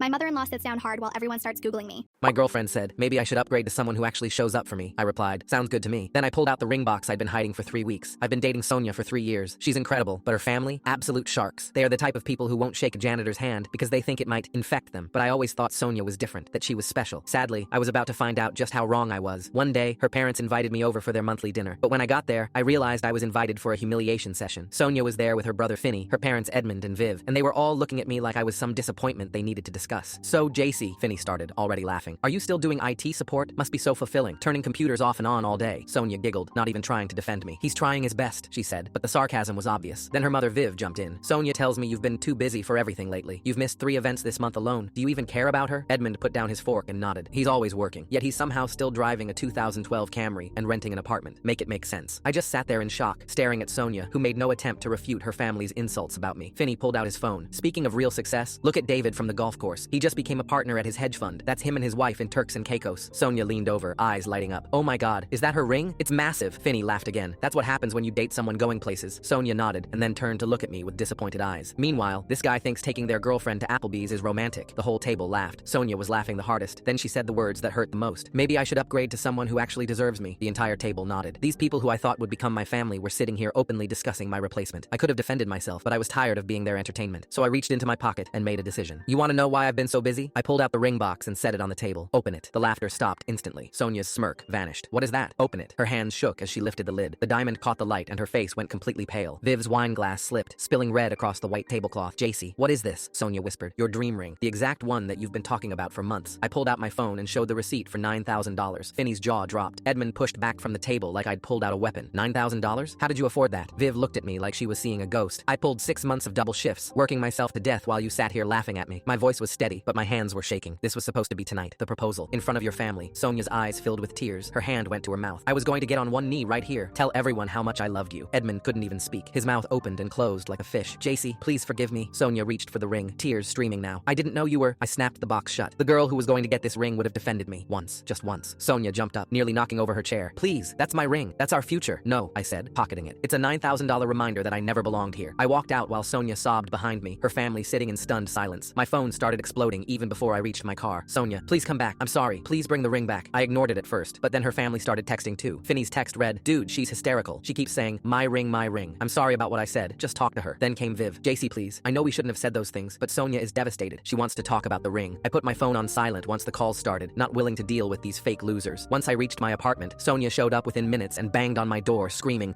JC, please. I know you're in there. I'm sorry. Can I just see the ring again? I love how good it looks. Please. I put on headphones while the ring sat on my desk, as nothing but a reminder of how much I'd sacrificed. When did your parents blame you for ruining their expensive plans after they put you in danger? When I was 16, I ended up in the ER after I got mauled by my parents' dogs while they were at a wine tasting in Napa. Red soaked through the gauze on my arms as the doctor stitched up the worst bite on my shoulder. We need to contact your parents immediately, the ER nurse said while examining the puncture wounds covering both my forearms. They're at a wine festival, but their phone goes straight to voicemail when they're tasting. She stared at me. They don't answer during emergencies. They say tastings are sacred time and nothing should interrupt the wine experience. The nurse tried calling anyway and shook her head after the 5th attempt. They don't know about the attack yet because it just happened an hour ago, I said. How many dogs do you have? Asked the doctor as he cleaned another wound. Right now we have 9, but last week we had 11. 2 got rehomed when they kept attacking each other. He stopped mid unvaccinated Stitch. 9 dogs? In one house? I nodded. My parents run a rescue, except it's not official and they don't actually rescue them. They just see cute dogs online and buy them. Who takes care of 9 dogs? He prompted. Me, obviously. Since my parents travel 4 days a week for their wine blog, the doctor and nurse exchanged looks. How long have you been the primary caretaker for these animals? The doctor asked carefully. Since I was 12 and they brought home the first 3 puppies from a backyard breeder. And now you're 16 managing 9 dogs alone? The nurse asked. Well, technically 11. If you count the 2 they're picking up tomorrow from some guy on Craigslist selling wolf hybrids. The nurse actually gasped. Wolf hybrids? Those require special permits and experienced handlers. Yeah, my parents think they're just big fluffy dogs and have already named them Pinot and Grigio. The doctor paused before opening his mouth again. When was the last time you went to school without rushing home for feeding time? I tried to think. Maybe freshman year before we got dogs 4 through 6? And when did you last hang out with friends without canceling for a dog emergency? The silence stretched too long. When did you last sleep through the night without breaking up fights or cleaning up accidents? My throat felt tight. The dogs need schedules and training, and I'm the only one who bothers. Sweetheart, the nurse said gently, you're not a professional trainer. You're a child who needs stitches from trying to separate fighting animals. That's when animal control walked in, and my heart stopped. We received a report of a dangerous dog attack involving a minor, the officer said officially. The dogs aren't dangerous. They're just stressed and untrained and kept in too small a space and fed inconsistently and never exercised properly, and I heard myself making excuses and stopped. The officer pulled out his tablet. How many animals on the property? 9 dogs ranging from 15 to 90 pounds. Are they licensed? I shook my head. Vaccinated? Some of them maybe, but I don't know where my parents keep the records if they exist. Fixed? Only 2 because my mom thinks it's mean to take away their manhood even though 3 females have had puppies, he wrote furiously. Any previous bite incidents? Well, there was the mailman and the neighbor's kid and that jogger, but my parents said those don't count because no one pressed charges. My dad burst through the door reeking of Merlot and rage. What the hell did you do that required us to leave an exclusive $800 tasting? As my mom trailed behind him, I lifted my bandaged arms. Diesel and Thor got into it over food, and when I tried to separate them, the other dogs joined in. Fire burned in his eyes. You stupid girl. Do you know how embarrassing it was getting called out of the grand tasting? Sir, your daughter has over 30 bite wounds requiring medical attention. The doctor interrupted. She's being dramatic as usual and probably provoked them somehow. Sir, I'm mandated to report this. The officer stepped forward. 9 unlicensed, unvaccinated dogs in one home with a minor as sole caretaker constitutes neglect and endangerment. My dad ignored the officer and went off on me. Those dogs are worth thousands of dollars. Dad, I needed 14 stitches and a tetanus shot. He snarled. Do you have any idea what this emergency room visit will cost our insurance? The officer closed his tablet. All animals will be removed pending investigation, and you'll be prohibited from adopting any animals for 5 years minimum. My mom started sobbing about her fur babies, while the officer explained criminal charges. My fiancée left me for her cousin on her birthday. At her birthday dinner, my fiancée Caitlin stood up in front of both our families. She said, I'm in love with Nolan. Everyone went dead silent. Her mom dropped her wine glass, and it shattered everywhere. Nolan was sitting right there at the table, her first cousin. She continued, we've been together 6 months. 6 months while I was planning our wedding and buying our house. They walked out together holding hands. I still had the anniversary gift in my pocket. The next morning, she posted photos from Nolan's apartment with the caption, finally living my truth. I had to call 200 wedding guests by myself, had to cancel everything and eat $40,000 in deposits. The humiliation was crushing, but it turned into something else. Pure motivation. I started at the bank as a teller and worked every overtime shift they offered. Studied for licensing exams during lunch breaks and passed everything first try. Made loan processor in 6 months and junior loan officer by year 2. While I was climbing, Caitlin's family disowned her for dating her cousin. Nolan's parents cut him off completely and told everyone he was dead to them. They got evicted from their first apartment for non-payment, then their second apartment, then their third. Someone sent me their wedding photo. It was just 10 people in someone's backyard, and she wore a thrift store dress. By year 3, I was senior loan officer. That's when their mortgage application landed on my desk. Caitlin and Nolan Brennan needed a home because she was 7 months pregnant. They had absolutely no idea who their loan officer was. Their application painted the whole pathetic picture. 6 banks had already rejected them, and their credit score was in the 400s. 5 different addresses in 3 years. Nolan made minimum wage at a warehouse, and Caitlin worked part-time retail. The house they wanted was the cheapest listing in our entire database. It was 40 minutes outside the city and had no other offers in 8 months. They'd scraped together $3,000 by borrowing from the few friends still speaking to them. They sold their car. Her original engagement ring was pawned too, the one I'd saved 3 years for, the one she used to flash around. Now it was pawned for rent money. They needed someone to overlook their disasters and give them a chance. That someone turned out to be me. My assistant knocked and said, the Brennans are here for their appointment. Through the glass, I could see them waiting. Caitlin was heavily pregnant, and Nolan wore the same suit from her birthday dinner, but now it was frayed at the edges. They were holding hands and looked absolutely desperate. They had no idea they were about to walk into my office. I said, send them in. Nolan entered first. He saw me and stopped completely. His face drained of all color. Caitlin bumped into him until she saw me too. Her hand flew to her mouth. She whispered, oh God. Nolan turned to leave, but I stopped him. If you walk out, your application gets denied and you'll be blacklisted from every bank, I said. They had no choice but to sit down. My office showed everything I'd achieved without them. Banking awards covered the walls and leather furniture filled the space. Success they'd never have. I opened their file and said, your credit score is 421. 3 evictions. No permanent address. Caitlin's eyes filled with tears. She said, we're staying with friends. I responded, the few who still talk to you. She physically flinched at that. Let's review why 6 banks said no, I continued. I went through every late payment and collection notice, every single consequence of their choice. You pawned an engagement ring last month for $900, I said. That ring cost me $8,000. 3 months of saving. Caitlin was crying now. The baby needs a home. home, please, she whispered. I looked at their application and their pathetic down payment, looked at what their love had accomplished. You barely qualify. The debt-to-income ratio is right at the limit, I said slowly. They held their breath, waiting. But I'm going to approve this loan, I finished. They stared at me in shock. Nolan asked, why? I stood up and said, because I'm professional, and everyone deserves a chance to start over, even people who didn't give me one. Caitlin sobbed and said, leaving you was the biggest mistake. I cut her off. It was the best thing that ever happened to me. Why did defying a dumb rule end up being the best decision you've ever made? My parents were absolutely convinced the gym was no place for a 17-year-old girl. At 17, I was the only athlete on my track team who wasn't allowed to strength train. While my teammates were getting faster and stronger every week, I was stuck doing bodyweight exercises in my bedroom with a yoga mat my mom bought on sale. The frustration was unbearable. Every time I brought up needing a gym membership, my dad would go into his speech. There are too many creepy guys just showing off and hitting on young girls, he'd say. Those places are meat markets, not fitness centers. Mom would jump in with stories she'd read on Facebook. Did you see that article about the girl who got followed home from the gym? Or a trainer at that franchise got arrested for harassment last year? My coach kept asking why I wasn't following the team strength program. She'd written out this whole periodized training plan, but I had to keep making excuses about why my times weren't improving. I begged them constantly. Please just let me try it for 1 month. I'll only go during women's hours. But dad would shake his head and say, we're protecting you from that toxic culture. Meanwhile, girls I used to beat easily were now passing me in races, and college scouts stopped considering me at all. I was venting to my best friend Kimberly after practice one day about how much I was starting to resent my parents. They think every guy there is some predator waiting to harass me. Kimberly just stared at me like I'd grown a second head. That's insane. You need strength training for track. What do they expect you to do? Fail horribly? Her mom overheard us talking and walked over to the couch. I thought I was about to get another adult lecture, but instead she said, that's the most ridiculous thing I've ever heard. The next day during pickup, she secretly handed me a key fob. I added you to our family gym membership, she whispered while my mom was distracted. Tell your parents you're studying at the library with Kimberly before school. Oh my god. I hugged her and thanked her and promised to keep this secret. For 3 months, Kimberly picked me up every morning at 5:30 a.m. for our library study sessions when we were actually going to the gym to train. I was building muscle and finally starting to catch up with the rest of the team. I even kept gym clothes in Kimberly's car and always showered before returning so my parents would never realize. Then one Saturday afternoon, my rebellion would end up paying off in an unexpected way. I was upstairs in my room doing bodyweight exercises when I heard my mom's car pull up. She'd been out grocery shopping and was carrying in those massive bags. She'd always refused to make 2 trips and was stubbornly carrying all the bags all at once. Through my window, I watched her struggle with the bags, each one looking like it weighed a ton. I heard the front door open, then footsteps, then a sound I'll never forget. A sharp crack followed by a cry of pure agony. I flew down the stairs to find Mom collapsed on the kitchen floor. Her face was completely red, and she was crying like it was someone's funeral. My back, she whispered, barely able to speak through the pain. Something popped. I can't move. Her whole body was trembling. Every tiny movement made her cry out. I tried to help her up the normal way, grabbing her hands and pulling her up, but she screamed so loud I jumped back. Don't pull my arms. Please, it hurts so bad. She was sobbing now, the kind of crying where you can't even catch your breath. Something in me just shifted when I realized my mom needed immediate help. The adrenaline hit me like a wave. Without even realizing what I was doing, I dropped into a perfect squat position, slid my arms under Mom's body, and lifted her up in my arms with barely any effort at all. Just hold on, Mom. I'll take you to the hospital. Mom gasped and looked at me in shock. How did you just lift me? But I was already moving, keeping my back straight, breathing steadily, carrying her through the house like I'd carried that 150-pound barbell last week. I set her down gently in the backseat of her car and drove straight to the emergency room, with her bewildered face watching me in the rearview mirror the entire time. I pulled up to the emergency entrance and ran inside for a wheelchair. A nurse helped me transfer Mom while she winced with every tiny movement. We wheeled her straight in, and they took her back for x-rays and an MRI. About an hour later, a doctor came out and brought me back to where Mom was lying on a gurney. Your mother has a herniated disc, he said, looking at both of us. The compression on her nerves was severe. If she'd stayed on that floor much longer, we'd be looking at potential permanent nerve damage, possibly even paralysis. Mom's face went white. I could have been paralyzed? The doctor nodded. You're very lucky you got here when you did. Every minute matters with this type of injury. After the doctor left, she turned to me and asked, have you been going to the gym? I nodded, and her only response was, good. When did you realize the kids your parents were saving actually saved you? My parents fostered 17 kids over 12 years and treated every single one of them like royalty while I lived in the laundry room. The first foster child arrived when I was 6, and my mother immediately gave him the bedroom she'd promised me for getting straight A's, because foster children deserve a real space to heal. When he had nightmares, she'd hold him for hours singing lullabies. But when I had strep throat, she told me to sleep in the garage so I wouldn't infect the foster kids. By 10 years old, I knew the drill for every new arrival. Give up your belongings because they've been through enough. Cancel your plans because family bonding helps them adjust. Skip your school events because their therapy matters more. My parents threw their first foster child an elaborate going-away party with 300 guests and a 5-tier cake when he reunited with his aunt. 2 weeks later, they forgot my birthday completely until the foster kids reminded them at dinner, and Dad said, birthdays are just commercial nonsense anyway, but fine, we'll get you something next week. Mom ran a support group for foster parents at our church, where she was constantly celebrated as a saint, while referring to me as our helper, like I was hired staff instead of their daughter. The foster kids genuinely loved me and constantly questioned the different treatment, which made everything worse. One girl would sneak into my laundry room crying because Mom wouldn't let me join movie nights even though family activities were supposedly mandatory. You're their actual daughter. Why are you in here doing their taxes while we watch movies? A 12-year-old boy tried giving me his brand new PlayStation because he felt guilty getting a $2,000 gaming setup while I had a laptop from 2009 that crashed while running email. A younger foster daughter asked my mother point blank at dinner why she never hugged me, and Mom said, biological children don't need physical affection because they have genetic proof of love. The girl looked at me and said, that's the stupidest thing I've ever heard, and I've been in the system for 6 years. While my parents attended galas and support groups accepting awards for their sacrifice, I was the one actually raising these kids. I taught 3 different foster boys to tie their ties for court dates while my parents were at foster parent appreciation dinners. I held a 7-year-old through panic attacks every night for 6 months, teaching her breathing exercises I'd learned from YouTube because my parents said she just needed to self-soothe. I helped 5 different teenagers with homework until 3 in the morning because my parents believed in natural consequences for grades, but but these kids had never been taught basic math. I drove foster kids to therapy appointments using gas money from my grocery store job, while my parents updated their foster family blog about the healing power of unconditional love. One 16-year-old foster sister sobbed in my arms after her first heartbreak, while my mother was at a conference presenting about attachment parenting, and my father golfed with other foster dads. I taught 4 different foster kids to drive in the grocery store parking lot after my shifts because my parents said driving was a privilege they hadn't earned yet, but I knew they'd age out with no one to teach them. I snuck birthday cakes into the house for foster kids whose birthdays my parents forgot to celebrate because there were too many kids to keep track of, but I kept a calendar in my laundry room with every single important date. A foster brother told me before leaving for college that I was the only parent who'd ever shown up to his basketball games, despite that I'd only been 15 myself, sitting in those bleachers with homework on my lap cheering for him. When I turned 18, my parents handed me apartment listings and said it was time to be independent because they needed my laundry room for a sensory calm down space for traumatized children. I worked 3 jobs to pay for community college while sleeping on different couches because they spent $8,000 renovating my former room. Then when I got accepted to my dream university with a partial scholarship needing $5,000 for the remainder and asked my parents for a loan, Mom literally laughed in my face and said, "We just spent $12,000 on equine therapy for our newest placement. Do you think money grows on trees?" That night, I got a call from one of the first foster kids who'd aged out years ago and kept in touch. I heard what happened from the younger kids. "I've been saving money since I got my job to help you out. It's not much, but I hope it helps." Within a week, she showed up at my job with an envelope containing $6,000 in cash that she and 4 other former foster kids had been secretly saving for me. They'd all gotten jobs after aging out and decided independently to save money for when I finally needed to escape because I was the only real parent any of them had ever known. My boyfriend took my best friend to Italy on the trip I planned, but Tokyo wanted me more. My boyfriend Jaden looked at me and said, "I need space to figure things out." Exactly 1 week before our Italy trip, the one my parents paid $12,000 for as my graduation gift. I'd spent months planning every detail, but here's what made me depressed. I turned down a full-ride scholarship to Tokyo's top design program for this trip, for him, because he swore long distance would destroy us. My mom had called me an idiot for choosing love over my future, and maybe she was right because that's when my phone buzzed with something that made me even more depressed. There was Jaden at the airport gate with my high school best friend Jessica, except she was wearing the exact outfit I'd shown her for day 1 in Rome, down to the vintage Versace scarf I'd bought myself at that estate sale. But wait, it got worse. The caption read, "Finally going after what I deserve, tagged at gate 47, our gate," at the exact boarding time on my ticket. My roommate grabbed my phone because I started hyperventilating, but then she gasped and showed me Jessica's story from an hour earlier, a photo of her passport next to a ticket with today's date, the same flight, the same seats I'd selected. How? I FaceTimed them immediately, which probably wasn't a good idea, but I did it anyway. Jaden answered from seat 11A, the window seat I'd picked because Travelblog said it had the best landing views, and you know it's safest, while Jessica was literally reading my Kindle next to him. "Look, you're too good for me anyway," he said, which sounded rehearsed, like they'd practiced this exact conversation. "Besides," Jessica butted in, "you always talked about Tokyo. Now you can go." That's when the pieces clicked and I threw my phone into the wall. She'd been in my room last week, helping me pack, had access to everything, my Pinterest boards, my reservation confirmations. 2 hours later, I got an automated email from the airline about my canceled ticket credit, which felt like salt in a wound until I remembered something crucial. The Tokyo program director had emailed me last week begging me to reconsider because another student had dropped out last minute. They needed someone immediately, or they'd lose funding for the position. I rage emailed at 3 a.m., probably sounding psychotic, but the professor actually replied within an hour because it was already afternoon in Tokyo. "Can you be here in 3 days? The scholarship is still yours." My parents thought I'd completely lost it, but my dad booked me a red eye with points, saying, "Show that piece of trash what he gave up." Tokyo felt like landing on another planet where I didn't speak the language and couldn't even order coffee correctly. The scholarship covered tuition and housing, but I only had $40 for food until my work study kicked in, which meant convenience store rice balls for every meal. But then things started becoming very interesting for me. Hiroto from my design cohort, this photographer who wore all black and never smiled, started leaving extra bentos on my desk, pretending he'd ordered too much. He didn't speak much English, I didn't speak Japanese, but somehow we'd sit on the roof eating in comfortable silence while the city screamed by below us. Meanwhile, Jessica's Instagram became my toxic obsession. She was posting at every restaurant I'd bookmarked, but here's the thing. There was something wrong in the photos. Jaden looked hollow, disconnected, like he was somewhere else entirely. In one, you could see their reflection arguing in a store window. Things got even more interesting when one day, the professor pulled me aside after I'd submitted my 3rd project running on 2 hours sleep and convenience store coffee. I thought I was failing, but instead she said my work was being presented to Sony's design team, that they wanted to meet me about a junior position that never goes to international students. The same week, Hiroto's street photography series featuring me navigating Tokyo went viral on Asian design blogs as "Foreign Girl Local Soul." Suddenly I wasn't broke anymore. Brands started reaching out for collaboration. My $40 food budget turned into dinners at places I couldn't pronounce. But here's what nobody knew. Jaden had been texting me from a burner 2 weeks into their trip, increasingly desperate messages I never answered. The truth finally came out through Jessica's roommate, who sent me screenshots of the disaster. Jaden had gambling debts I never knew about, $9,000 from online poker. Jessica's trust fund had hit, and she'd offered to pay them off if he'd take her to Italy instead of me. She'd been obsessed with him since high school, and saw her chance when he got desperate. He figured he'd string her along for 2 weeks, get his debts cleared, then dump her when they got back. But when she found his burner phone with the desperate text to me, she abandoned him in Florence with no money, no return ticket, and had to call his parents to wire him funds to get home. Hiroto and I are planning our own Italy trip for next year, business class. Why did this woman kidnap my son and I thanked her for it? My son Rory was kidnapped by his babysitter Luna. The police called me at 7 a.m. "Your son has been located. He's safe, but you need to come to the station immediately. The woman who took him is in custody." Rory was supposed to be at his father's house for his court-mandated weekend visit. My ex-husband Mitchell had picked him up Friday afternoon from school, but then the babysitter we'd hired to help Mitchell with Rory during his weekends had taken my son across state lines to Connecticut. She'd broken into Mitchell's house through a window, taken Rory from his bed, and driven 40 miles before police intercepted them. Luna, the 22-year-old college student we'd trusted for 3 years, was now facing federal kidnapping charges. When I arrived Arrived at the police station, I found Luna in handcuffs on a metal bench. Her NYU sweatshirt was torn at the shoulder, dirt streaked across her face, and a purple bruise bloomed on her left cheekbone. She'd been like family to us. She'd taught Rory to tie his shoes, helped him with homework, made him dinosaur-shaped sandwiches. I'd even given her a key to my apartment, introduced her to my mother, and trusted her completely. Now, she'd taken my child in the middle of the night. The detective said, at 2 a.m., Luna removed your son from his father's residence without permission. A neighbor saw her carrying Rory to her car and called it in. She drove across state lines, which makes this federal. He showed me doorbell camera footage. Luna carrying Rory wrapped in his dinosaur blanket to her car and Rory's arms around her neck. She broke a basement window to enter the house. That's breaking and entering on top of kidnapping. The detective's expression was grim. Your ex-husband is pressing full charges. He says she's always been too attached to Rory, overstepping boundaries. He mentioned she'd questioned his parenting multiple times. Other parents in the waiting area whispered about how babysitters who snap could be dangerous, how you never really know someone. One mother said she'd never trust a college kid again. I need to see my son, I said. The detective hesitated. First, you should see why she took him. Luna was recording on her phone when she entered the house. He pulled out an evidence bag with Luna's phone and played a video. The footage was dark, shaky. I saw Mitchell's living room. Then I heard his drunk voice yelling, "Get over here, you little brat, now." The camera moved toward the sound. Rory came into view, backed into a corner beside the couch, wearing his pajamas, his hands up protecting his face. Mitchell kept yelling, "You wet the bed again? You disgusting little baby." He raised the bottle and smashed it against the wall. Rory screamed. Mitchell now held the broken bottleneck, the bottom shattered into a jagged weapon. "I'll teach you to embarrass me." He moved toward Rory with the broken bottle raised like a knife. Luna's voice came from behind the camera. "Mr. Anderson, stop." But Mitchell lunged at Rory with the bottle. The phone dropped, showing the ceiling, but the audio was clear. Luna screaming, "I've got you, I've got you." Rory was sobbing, "Help me, Luna." I heard footsteps running and a door slamming. The detective stopped the video there. Luna had grabbed Rory just as your ex-husband swung the bottle at him. If she'd been 1 second later, he didn't finish. Luna stayed on the property for another 20 minutes, hiding with Rory in the pool house while your ex-husband raged through the house looking for them. She called 911, but when she heard him coming toward the pool house, she ran to her car with Rory and drove straight to her parents' house to keep him safe. I stared at the frozen video frame. Mitchell was going to, with a broken bottle. He was going to stab our son? The detective nodded grimly. Luna saved Rory's life. M.O.M. I heard Rory voice as he ran out from behind a corner and jumped into my arms. His eyes were still red, probably from all the crying. Daddy tried to hurt me with the broken glass. He was so mad I wet the bed and he broke the bottle and came at me and Luna grabbed me and carried me away. She saved me, Mommy. Luna saved me. Over his head, I saw Luna being released from custody, her parents holding her as she cried. I ran and hugged her so tight I thought I might break her. "You saved my baby's life. How can I ever thank you?" Luna hugged me back. "I love Rory like he's my own little brother. I couldn't let Mitchell hurt him, not for 1 second." Rory pulled on her hand and asked, "Luna, are you still going to babysit me?" "Forever and always, buddy. I'll always keep you safe." What happens when the ugly duckling becomes prettier than the swan? My sister Victoria spent 18 years telling everyone I was adopted because no biological sister could be that ugly. She had the blonde hair, the cheekbones, the effortless beauty that made her prom queen 3 years running. I had braces until 17, cystic acne, 60 pounds of depression weight, and a unibrow my mother said gave me character. Then college happened, my skin cleared, the weight dropped, and suddenly Victoria was introducing me as her distant cousin because she couldn't stand people saying I was the pretty one. The transformation wasn't intentional. Depression medication balanced my hormones, clearing skin that no amount of Proactive could touch. Therapy helped me stop eating feelings. Braces came off revealing straight teeth. I discovered exercise as anxiety management, not punishment. The unibrow got professionally shaped. By sophomore year, I was unrecognizable. When I came home for Christmas, my own father walked past me at the airport. Victoria's reaction was immediate and vicious. "Did you get surgery?" "You must have. Nobody changes that much naturally." "No surgery. Just puberty's apologetic late arrival, mental health care, and basic grooming I'd never been taught because mom focused all beauty efforts on Victoria, assuming I was a lost cause. The real problem started when her friends noticed. Jake, her on and off boyfriend since high school, suddenly remembered I existed. "Sarah, holy shit, you look incredible. Like, completely different." Victoria laughed, sharp and bitter. "She's wearing makeup and got her teeth fixed. It's not that dramatic." But it was dramatic. The ugly duckling narrative assumes the swan celebrates your transformation. Nobody mentions the swan's rage when you become competition she never expected. Family gatherings became battlegrounds. Victoria would create slideshows of old photos, remembering good times, which meant displaying my worst moments on the TV. My 13th birthday with braces and acne, pool parties where I looked like a whale next to her. "Isn't it amazing how much Sarah's changed?" she'd say, ensuring everyone remembered the before. When I started modeling for a local boutique's Instagram, Victoria lost it. "You're not actually pretty," she informed me. "You're just benefiting from low expectations. Everyone's impressed because you were so ugly before. So I'm not pretty, but I'm prettier than I was?" "Exactly. And that threatens you because?" She couldn't answer. The truth was too ugly for someone who'd built identity on beauty. The crescendo came at her wedding. She made me a bridesmaid, then picked dresses that should have been unflattering. Mustard yellow, empire waist, basically a tent, except I looked good in it. The photographer kept positioning me, saying I caught light beautifully. Victoria's college roommate asked if I modeled professionally. Her cousin hit on me during cocktail hour. Victoria pulled me aside between dinner and dancing. "You're doing this on purpose." "Doing what? Standing here? Existing? You know what you're doing. This is my day. I'm literally just being a bridesmaid." "No, you're trying to upstage me. The ugly sister becoming pretty is your whole personality now." That's when I understood. She'd built her entire identity on being the pretty sister. Without that contrast, who was she? Just another attractive woman in a world full of them. My ugliness had been her pedestal. My transformation didn't just change me, it erased her narrative. "I'm not trying to be anything," I told her. "You're the one who can't handle me being visible." She uninvited me from the reception photos, told the photographer I felt sick, posted only pre-transformation photos of us on social media with captions about growing up together, created a careful fiction where she remained the only beautiful sister. "We don't talk now." She blocked me after her husband added me on Instagram and liked 3 years of photos in one night. She told family I'd tried to seduce him. The truth was simpler. She couldn't forgive me for becoming what she'd always been, because it revealed what she'd always been was nothing special. The ugly duckling doesn't become beautiful to spite the swan. Sometimes it just just happens. But the swan will never forgive you for proving that beauty isn't rare, isn't special, isn't identity. It's just genetics and timing and luck, and those can change. Victoria still posts old photos of us with hashtags about glow-ups and puberty hitting different. She needs people to remember she was always beautiful, and I wasn't. What she doesn't understand is that I remember too. I remember 18 years of being told I was worthless because of my face. That memory makes current beauty feel hollow, temporary, unimportant. The ugly duckling learns something the swan never does. Worth isn't in mirrors. Victoria never learned that lesson because she never needed to. Now she's trapped checking her reflection, terrified of losing the only value she ever cultivated, while I know I survived without it. My boyfriend ditched me for his Discord mods until his roommate said, "I'm taking you out." He finally took off his headset. Xavier texted me 30 minutes before our anniversary dinner. "Can't make it, babe. The boys need me for raids tonight." I stared at my phone in my brand new dress that cost half my paycheck. This was literally the third time he had stood me up for our anniversary, and I had enough this time. I immediately drove to his apartment because I wanted him to see exactly what he was choosing those dumb pixels over. The second I walked through the door, I could hear him screaming at his monitor. Then I heard a voice from the kitchen say, "Wow, that dress is way too nice for getting stood up." It was Hunter, Xavier's roommate who had moved in 6 months ago. He was pouring himself a glass of whiskey. Hunter looked showered and dressed like an actual adult. Meanwhile, Xavier was probably still in yesterday's clothes screaming at 12-year-olds online. Let me guess. The boys needed their tank for tonight's very important digital battle that definitely couldn't wait? He asked while getting another glass from the cabinet. I laughed bitterly. "You know how he is," I said, trying not to cry while Xavier's yelling echoed from his room. Hunter shook his head. "Listen, Jules, I've seen him ditch you for regular game nights before, but really? On your anniversary?" He actually looked angry for me, which was more emotion than Xavier knew how to show. That's just messed up and you know it. He poured me a glass of wine from a bottle that cost more than Xavier had spent on me in months. We sat there drinking, and Hunter actually listened when I talked about work. "Wait, you got promoted to regional manager?" he asked excitedly. Xavier never mentioned that at all. That's huge. I realized my boyfriend didn't even know what my job actually was, but his roommate remembered every detail from our random kitchen conversations. "I told Xavier about the promotion 2 weeks ago," I said. "He just said cool and went back to his game." Hunter looked at me sincerely. "You deserve someone who throws you a party, not someone who can't look away from a screen." Something about the way he looked at me made my heart flutter. Hunter had been there for me more than my actual boyfriend just by answering the door when I showed up. "Hey Xavier, your girlfriend is here in a smoking hot dress," Hunter called out during a break in the shooting sounds, but Xavier just yelled back, "Tell her I'll be done in an hour." Hunter's face went dark, and he grabbed his car keys off the counter. "You know what? Forget waiting around for him. I'm taking you to that anniversary dinner myself," he announced loud enough for Xavier to hear over his game. The gaming sounds cut off completely, and Xavier's door flew open so hard it hit the wall. "What did you just say?" Xavier demanded while still wearing his stupid gaming headset with the mic flipped up. Hunter walked over and put his hand on my back. "I said I'm taking Jules to dinner since you're too busy playing games to treat her right," Hunter replied calmly. Xavier's face went red and he ripped off his headset while his friends' confused voices asked where he went. His hair was sticking up and he had Mountain Dew stains on his 3-day-old hoodie. "She's my girlfriend, so back off, dickhead," Xavier shouted, but Hunter just laughed. "Really? Because you've been treating her like she doesn't exist," Hunter shot back while grabbing his jacket and keys. Xavier grabbed my arm desperately and started rattling off promises about how he'd skip next week's session and plan something special. "I'll delete Discord right now. I'll sell my gaming PC," he said frantically while his friends kept calling his name through the abandoned headset. He looked pathetic standing there in his boxers with Cheeto dust on his fingers. "You literally only care because someone else wants to treat me right," I said. Xavier's mouth opened and closed like he was buffering. I was already walking toward the door with Hunter beside me. "Jules, please don't do this," Xavier called out. Xavier tried to follow us to the door, but his computer started pinging with Discord notifications. I saw his head turn toward his room like a trained dog. "When did you realize your daughter was gonna go to jail?" "When I rushed into the ER carrying my bleeding grandbaby. I came home from the most important presentation of my career to find my 11-month-old granddaughter screaming and kicking on the living room floor all alone, with a large gash on her head from where she had hit the coffee table. And my daughter, the actual mother of the baby who had swore this time she'd stay and watch over her, nowhere to be found." I was shocked, furious, in desperate tears as I scooped her up and called for an ambulance. The nurses took her for a CT scan immediately while I filled out forms with shaking hands. "Is she going to be okay? Please tell me she's going to be okay," I begged. "Where did this happen?" the intake nurse asked coolly. I hesitated. "At home. She fell off the couch." "Are you the mother of the child?" I shook my head. "Grandmother." The nurse raised an eyebrow. "Where is the mother now?" I opened my mouth to speak, but I wasn't even sure how to answer her. I opened up Instagram from my phone and found her post from an hour ago, enjoying a nice smooch with a stranger at a music festival. "How long was the baby unsupervised?" the doctor asked when he came out. "Maybe a few hours." I kept calling my daughter, straight to voicemail every time. The hospital called the police in the meantime. A social worker approached me in the waiting room and called my daughter on her personal phone. "This isn't normal for her," I tried to explain. "She's young. She's still figuring things out." The social worker just stared at me expressionless. When my daughter picked up, she spoke bluntly. "Your baby is in the hospital, and that custody of yours is hanging on a thread. So show up. Bam. End call." The social worker pulled out her tablet. "Now, let's talk about what normal looks like. How often do you watch the baby?" "Well, at first it was just during classes. And now?" I bit my lip. "More often." She waited. "Yes, okay, every night. But I'm her mother, and I'm that baby's grandmother. You gotta understand,